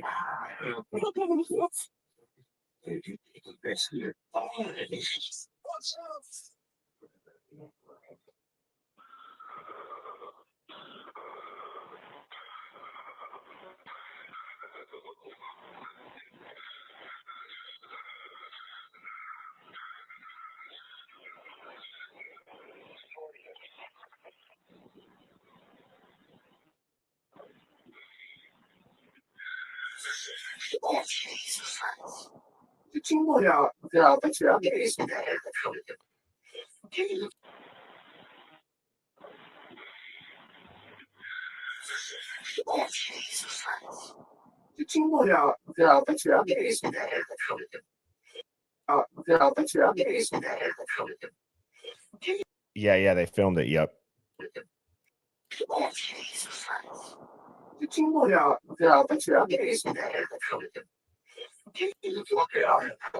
And I hear like, fuck yeah.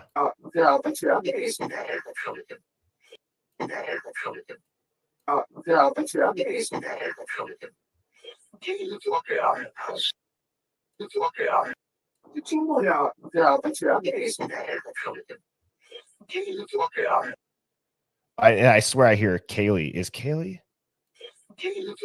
Maybe not.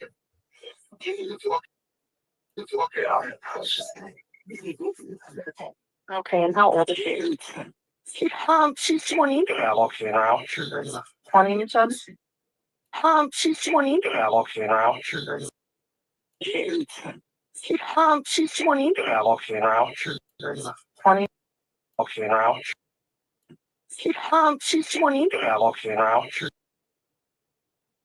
She's 20. She's 20. What do you guys hear there? 20. 20. 20. She's 20. Low. What is it? She's 20. 20, you said? She does 20 as well. Yeah, walking en route, officer en route. And then I hear trigger. She's 20. 20. Or is it something? Does he say something round and then trigger? I don't know. She's 20. 20, you said? She does 20 as well. Hello? Hello? Okay, I need someone. What you think, 13? Thank you for that recommendation. You get the top dog award. It's broken, but as I always joke around, aren't we all a little bit broken? For the suggestion on slowing down the speed of this. Let's see if I can do that. And I can. Nice. 11:55 a.m. 11:55 a.m. 42 second. November 13, 2022. That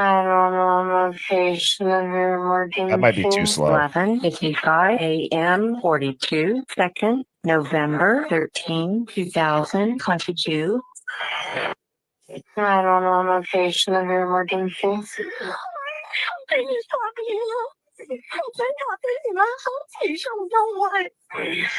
What is the address of the emergency?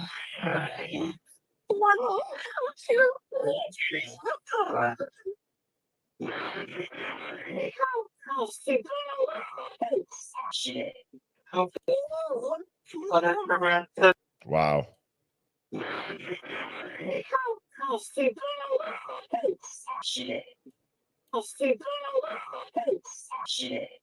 Wow.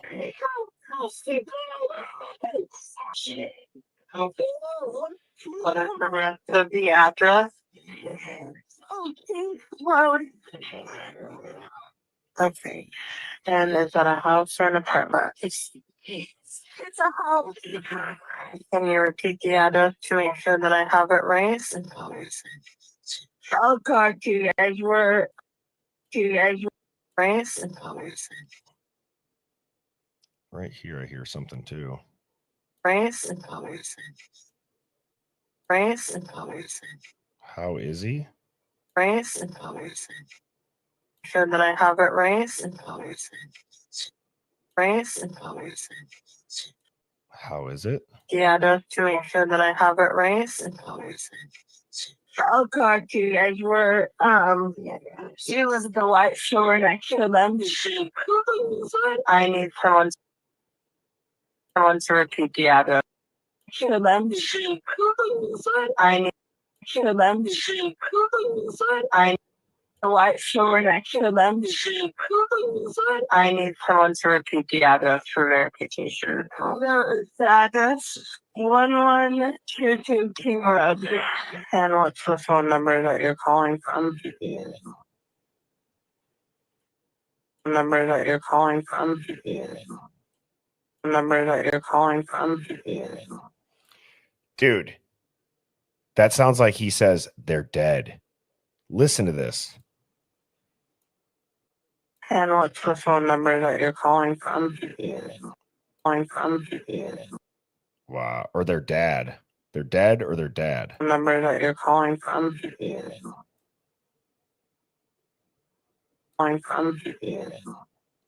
Wow. Again, slowing this down. If we have done this, it's been a long time. I don't know if I've ever slowed the audio down. So great suggestion. I think we may have tried to maybe, but this is pretty crazy. Number that you're calling from.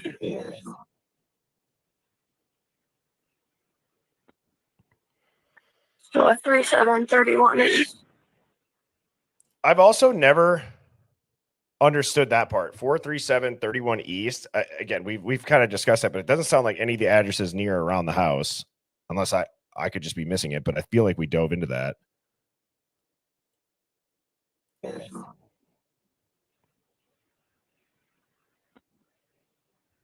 So 3731.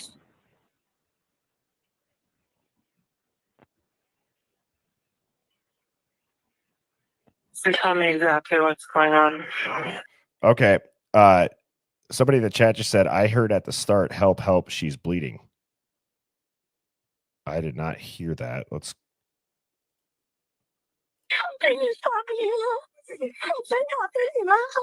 Allison, 22. 911 location of your emergency.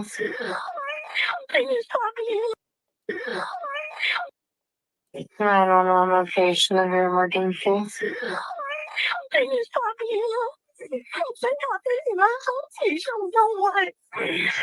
What is the address of the emergency?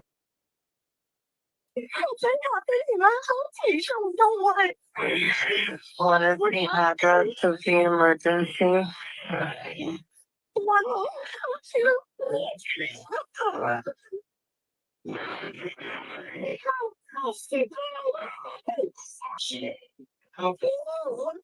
is the rest of the address? The address? What is the rest of? Oh, right here. What does that say? What is the rest? What is the rest? Right there. The rest of the address. What is the rest of? What is the rest of the address? We don't know why. The rest of the address. We don't know. It sounds like a panicked man's voice. The rest of the address. The rest of the address. What is the rest of the address? Road. Okay. And is that a house or an apartment? It's a house. Can you repeat the address to make sure that I have it right? I'll talk to you guys where she was the white shower next to them. I need someone to repeat the address for verification. The address 1122 King Road. And what's the phone number that you're calling from?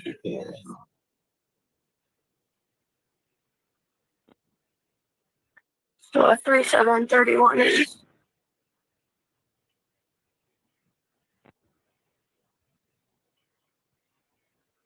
So tell me exactly what's going on. I'm going to slow it down a little bit more. Let's go to like 0.6. 11:55 a.m. 42 seconds, November. Oops, that's doubled. Whoops. 11:11. Here we go. I'm going to go to where we just were, though.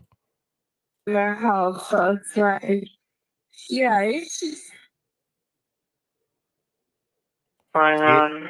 She starts to say something, they mute it. One of the roommates is passed out, and she's drunk last night. It's not like Okay. Oh, and they saw some. Well, you hear somebody say, "Tell him." Oh, and they. Oh, and then she goes, "Oh, and Yeah. tell him he." Yeah. Yeah.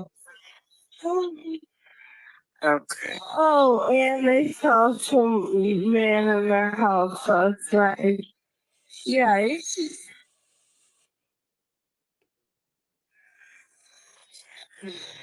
Hi, and are you at the patient? Okay, I need someone to keep the phone, stop touching it around. Can I just help you out and pretty much? What is going on currently? Is someone touched out right now? I don't really know, but pretty much 4 a.m. Okay, so I need to know what's going on right now. If someone is passed out, can you find that out? No, Norma, you gotta go check. But we have to.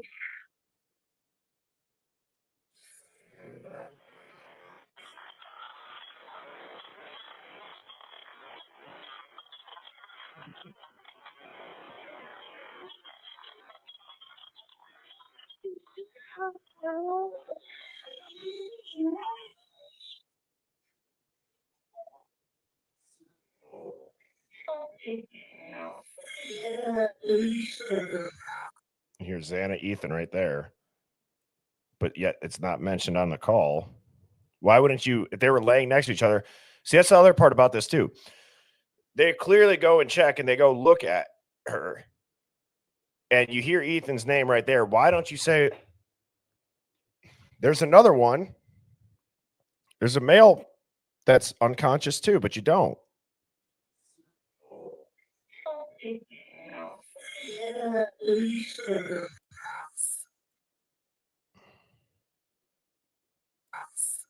Oops.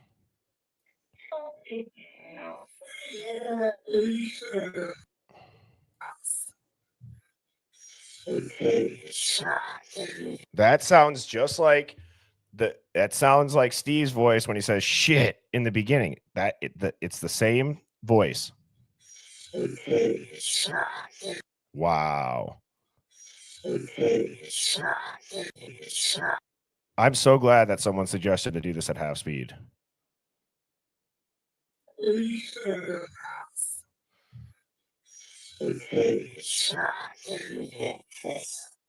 They've been shot in the head, in the neck.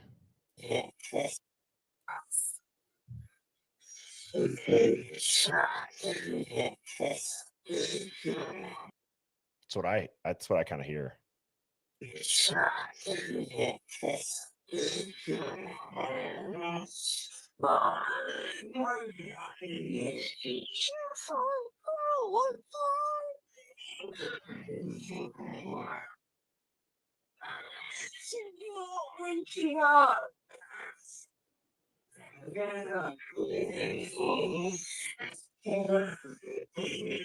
Okay. One moment, I'm getting help started that way.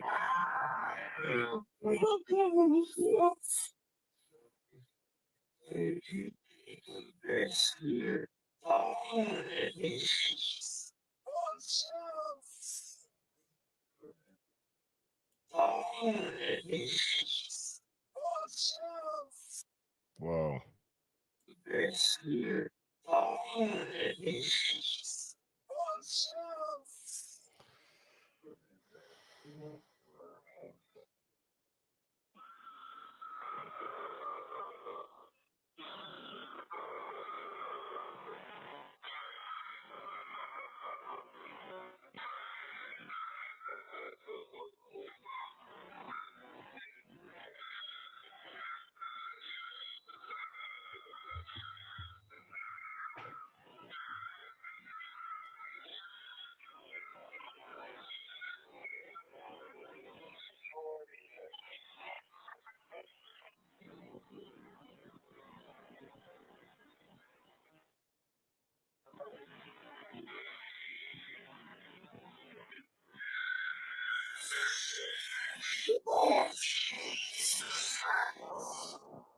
Jesus Christ. I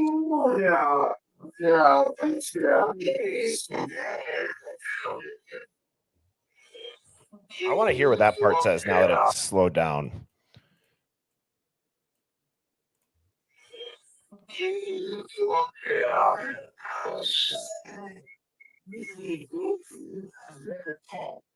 Okay.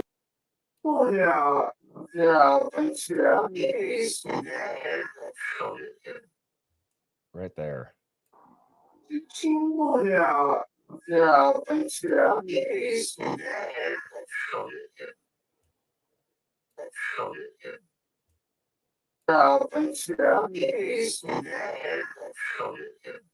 Whoa.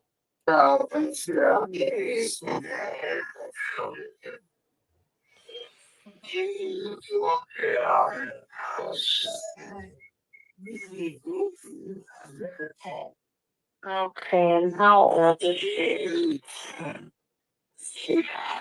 She's 20. Whoa. Does that say little camera out? Or no, walking around. Sorry. That's what it says. She's 20. 20, says. Yes, she does 20 as well.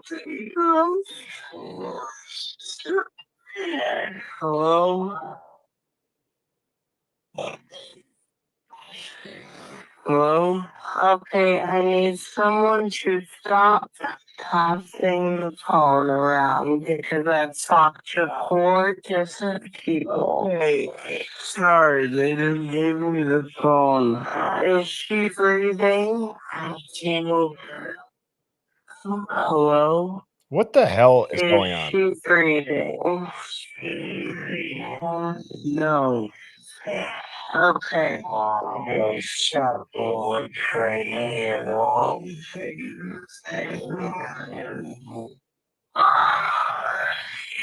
That's me. I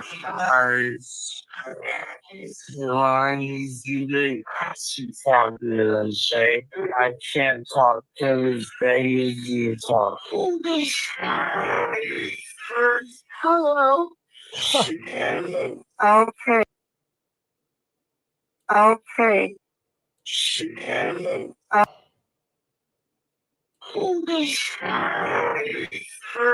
Hello.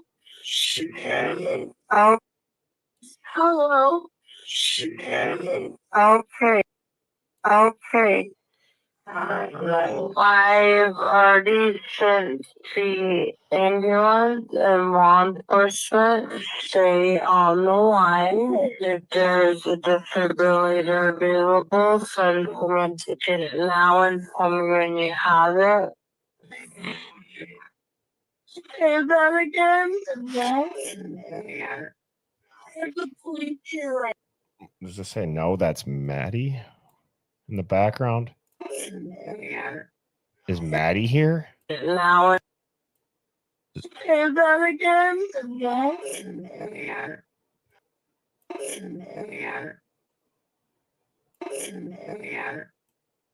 Is there a man in here?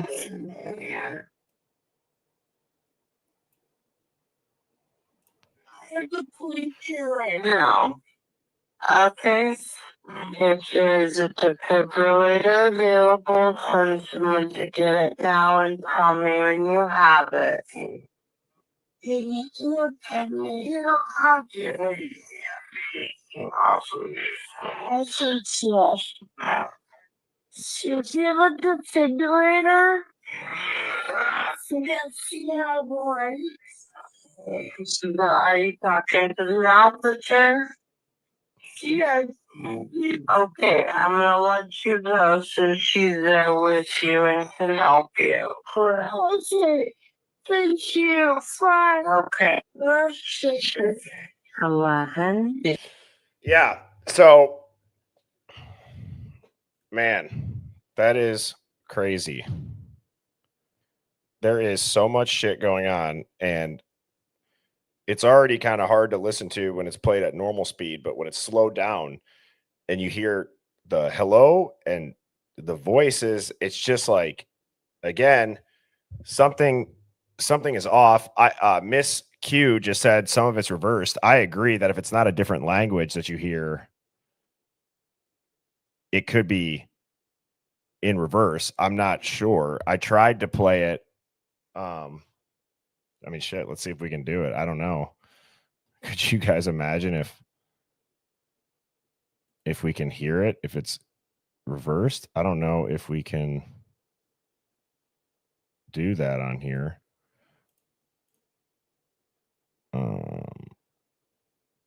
I don't want to spend too much time clicking around trying to figure out a way how to do it. See, this says enhance voice. What would that do? That's going to take too long. Maybe not. We'll see. It's at 20% right now.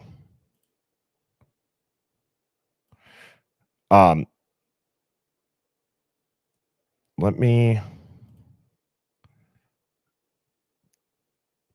Now this is also, see, now this is the Linda Lane footage where I did the same thing. I put my own captions on here.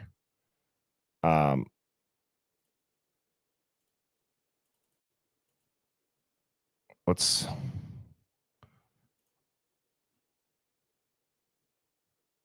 see. Hang on. I'll pull it up on TikTok. Let me just scroll and find it.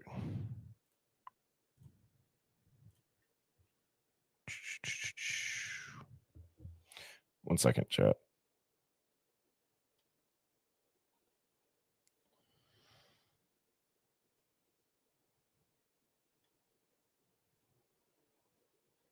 Where is it?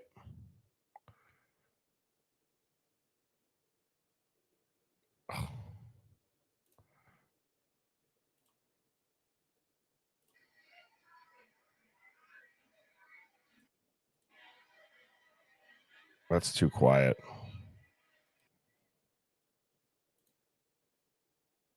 I'll pull it up on TikTok. One second. Sorry.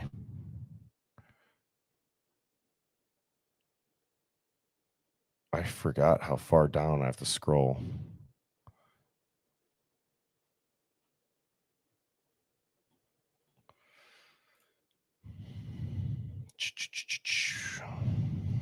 Come on.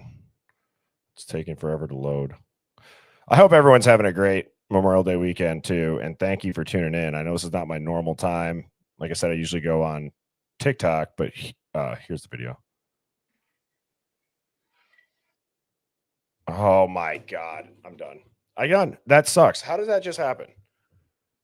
Wow. That is whatever. We don't need to watch that audio. That took way too long. And there is one other thing that I want to go over that I wanted to talk about today. I just got to find it. I've played this clip a couple times. I think it's important to listen to what Devil's Advocate says in this, because ultimately, guys, the Linda Lane footage being doctored where the cop car disappears, the oddities that you hear in the background of a 911 call, people say, oh, that's been tampered, that's been doctored. Okay, I don't know how or why you could even add that many relevant artifacts into the background of a 911 call, where to me, it seems like they tried to doctor it to hide it, not that they doctored it and added it in, or they overlaid it. So again, this is what my brain goes to. This is where my head goes through as far as like theorizing, is what Devil's Advocate lays out here. So related to Brian Kohberger's case. Why in hell is anything related to Brian Kohberger's case a matter of national security? Our government had an FBI, an asset from the FBI who was working for the mob as a hitman, and they allowed him to continue to do murders and even helped frame a guy who didn't commit a murder so that the guy that they had on the inside of the mob could stay inside and they can keep building their case against the mob. Put this towards the Kohberger case. If there's any truth to the rumors that this had to do with drugs, then some confidential informant may may be working with law enforcement agencies to bring down some kind of big, industry. And if they do, they have shown in the past they will lie, help fabricate information to keep their confidential informant from being exposed, because that's going to be important. So now the question is, when you start getting into issues of national security and you get into all this unprecedented gag order, it suggests that there is somebody involved with this crime, either an assailant or one of the survivors who's an inside government informant, who has been a confidential informant and is being protected. They're willing to let somebody else go down for it in order to keep the bigger target on their radar and not blow the lid on something bigger. Which I just think that it happens, right? Like, it happens. They've admitted it. I mean, think about what they just did to take down the mob. They let one of their informants keep committing homicides, and they would frame other people for it. So I think a lot of times when people tend to think about this case, and let's say it's hard for them to wrap their heads around that something other than what the news told them might have happened. It's just odd how you can do it for so many other cases, yet people have a hard time wrapping their head around it for this one. And I don't know why that would be, other than the reason of the media and the narrative is extremely powerful. It pulls on people's emotional heartstrings so that you wouldn't want to think that it's that way. But something about this case is wrong.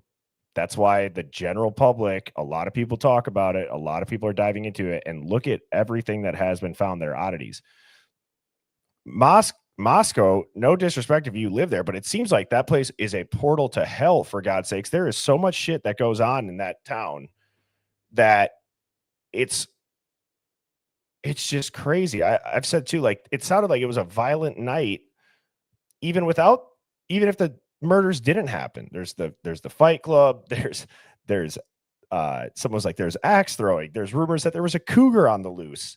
Like, there's so much shit that was going on that night that just is crazy by itself. And when you dive as deep into some of these things as we have, obviously we're going to start to look at things maybe that are a little bit of a stretch, but it's important to do that mental exercise so that you can at least, I guess, have like that creative thought process, that creative flow of how does this all connect? And do you pick up on something that's just little that maybe does add to the bigger picture? And where I'm going with this little tangent is when people say, let the professionals do their job. Okay, well, they are.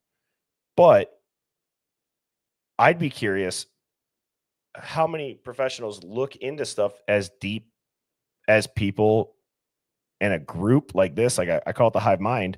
You have so many eyes on it. I mean, there's so many cases that have a documentary made about it, like a cold case file or something, that millions of views, millions of eyes, and they reopen it. It's happened a lot of times.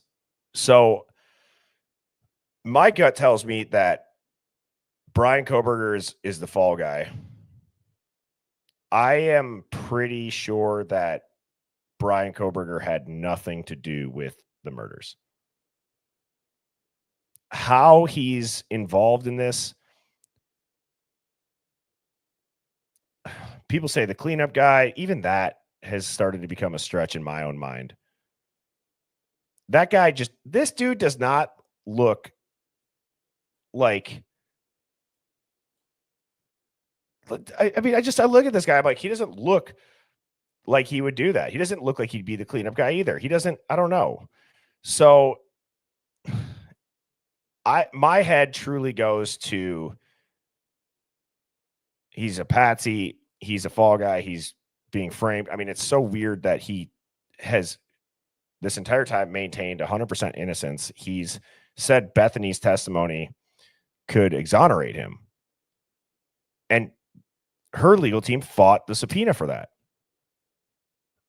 So that's weird. And then it's like, I believe that Ann Taylor's defense strategy is kind of almost like the art of war, where she's appearing weak when she's strong. I think that she's playing chess with how late and how long she's taking to give the alternate suspect. I want to know how it's taken that long to even have an alternate suspect. But yes, to sum up that, the overarching theory is I don't believe that Brian Kohberger killed anybody. Now, again, I'll say it. That doesn't mean that if I'm wrong and he did it, that I want him to get away with it. Of course not. That's crazy. But I truly believe that either this was tied to some bigger operation, WITSEC, there is some bigger aspect to it. And it's not just some random loner incel criminology student that transferred there and wanted to go into a party house because they're beautiful, as they said in the Dateline episode. When they asked the roommate who moved out, they asked her mother in the beginning of that Dateline show that just came out about the terrible night on King Road. She goes, or Keith asked her, like, so why do you think they did this? And she just goes, because they were beautiful. And I'm just like, great, here we go. This isn't going to be investigative. It's just going to pull on people's heartstrings, and fine. There's nothing wrong with that. But I just don't think that Kohberger would do this. To me, it seems too personal. It seems like it was rage. It seems like, again, there's no photos of the body. There's no photos of the crime scene. You watch other documentaries about these high profile cases, from OJ to, you know, there was one that I just watched on Netflix, I think, where this lady, it was like a guy from Ireland and 2 kids, and this lady was like their nanny, and then he married her, and then they got adopted, and then her and her dad killed the husband. But like, they showed crime scene photos in that. It's like, see, that to me is like, if it's as bloody and as terrible as they said, I just, even obviously my brain is going in a million different directions right now, but I'll even pull this up. Let me pull this up from the other day, because I go back to, if there was that much. Oh, this is from today. Whoops. Oh yeah. And before I go into that, while I got this pulled up, chat, if you guys could dig on this, that would be great. So this was on Kopaka's social media prior to it getting all scrubbed. He posted this.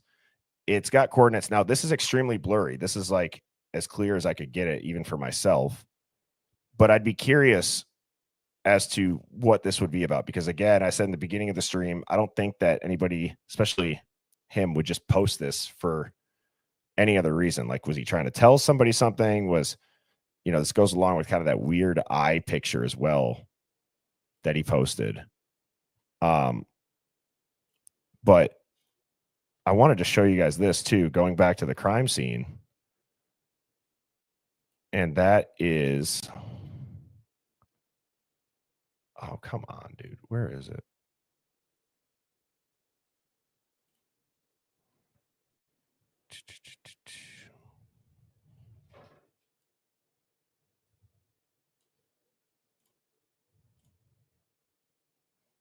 Sorry, I'm just pulling this up.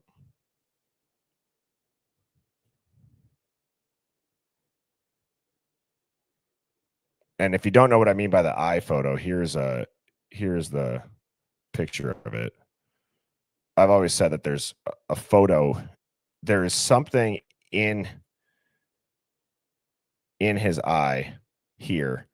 And when you flip the image upside down,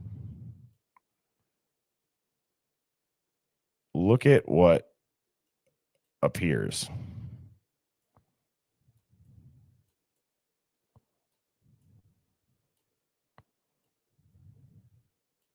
I mean, that is crazy.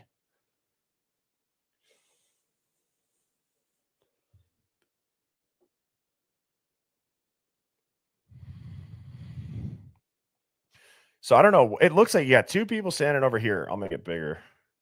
It looks like you got 2 people standing over here. One, like a backwards hat, hands down here.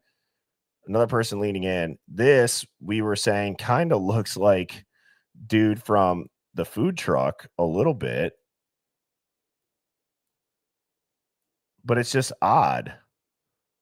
I don't know if it is, but that was something that somebody from the Hive Mind Finds sent me. And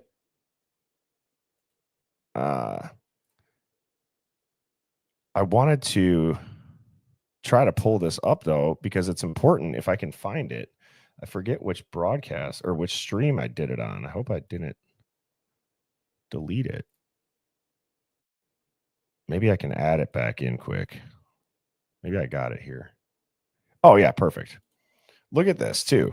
So I went over this yesterday, but it's important because I look at these photos, and if there was that much blood, like, wouldn't you think there'd be a little bit more of a concern about biohazard? And they got no gloves on.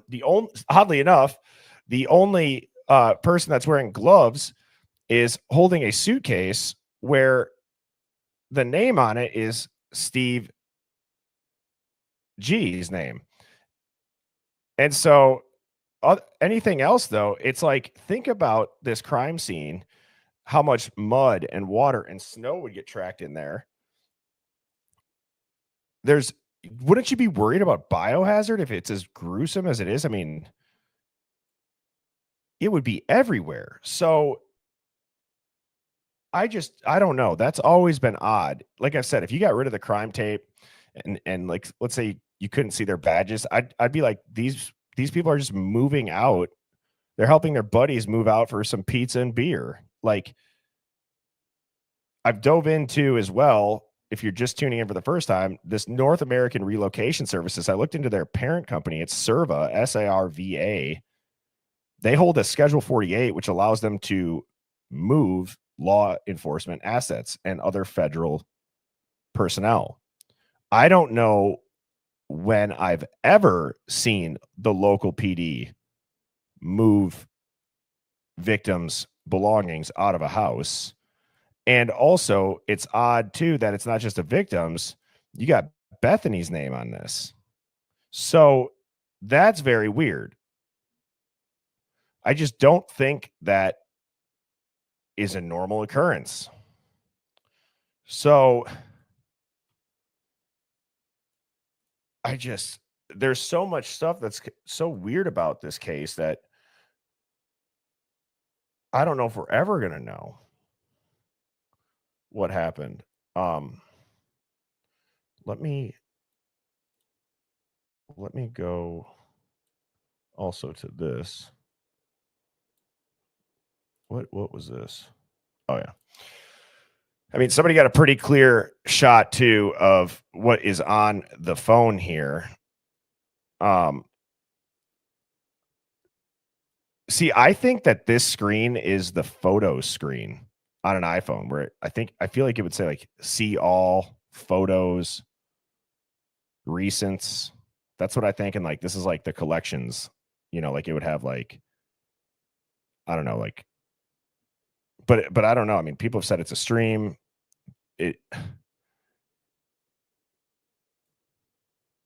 So I'm showing this so that if you guys do want to dive into it more and email me for the Hive Mind Finds, that's birdie-bombshell00@gmail.com.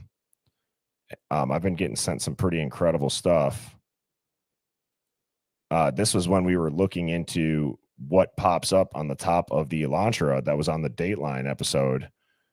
It like is just a quick flash. I was speculating that like if there was a jammer or a Stingray used or a drone, maybe you just launched it out of the sunroof. I don't think it's that far of a stretch, but anyways, I enjoyed hopping on here today and chatting with everybody. As always, the Hive Mind is absolutely incredible. I popped on earlier because it's my little sister's birthday. So we're going actually out to eat at around 5. I don't know if I'm going to stream on TikTok tonight, but obviously I just did this stream. So anyways, again, I hope everybody's had a great long weekend. And if you guys don't subscribe, please do. This is a new channel. All of my usernames now are the same: Birdie Bombshell, singular.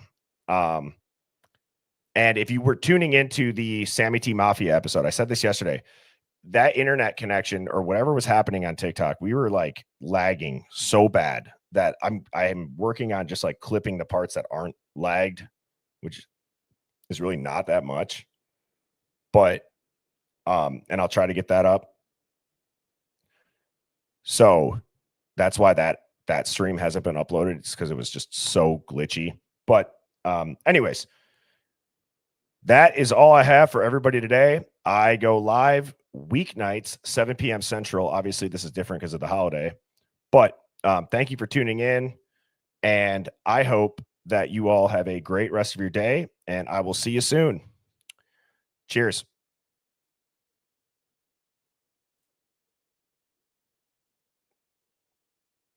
Oops.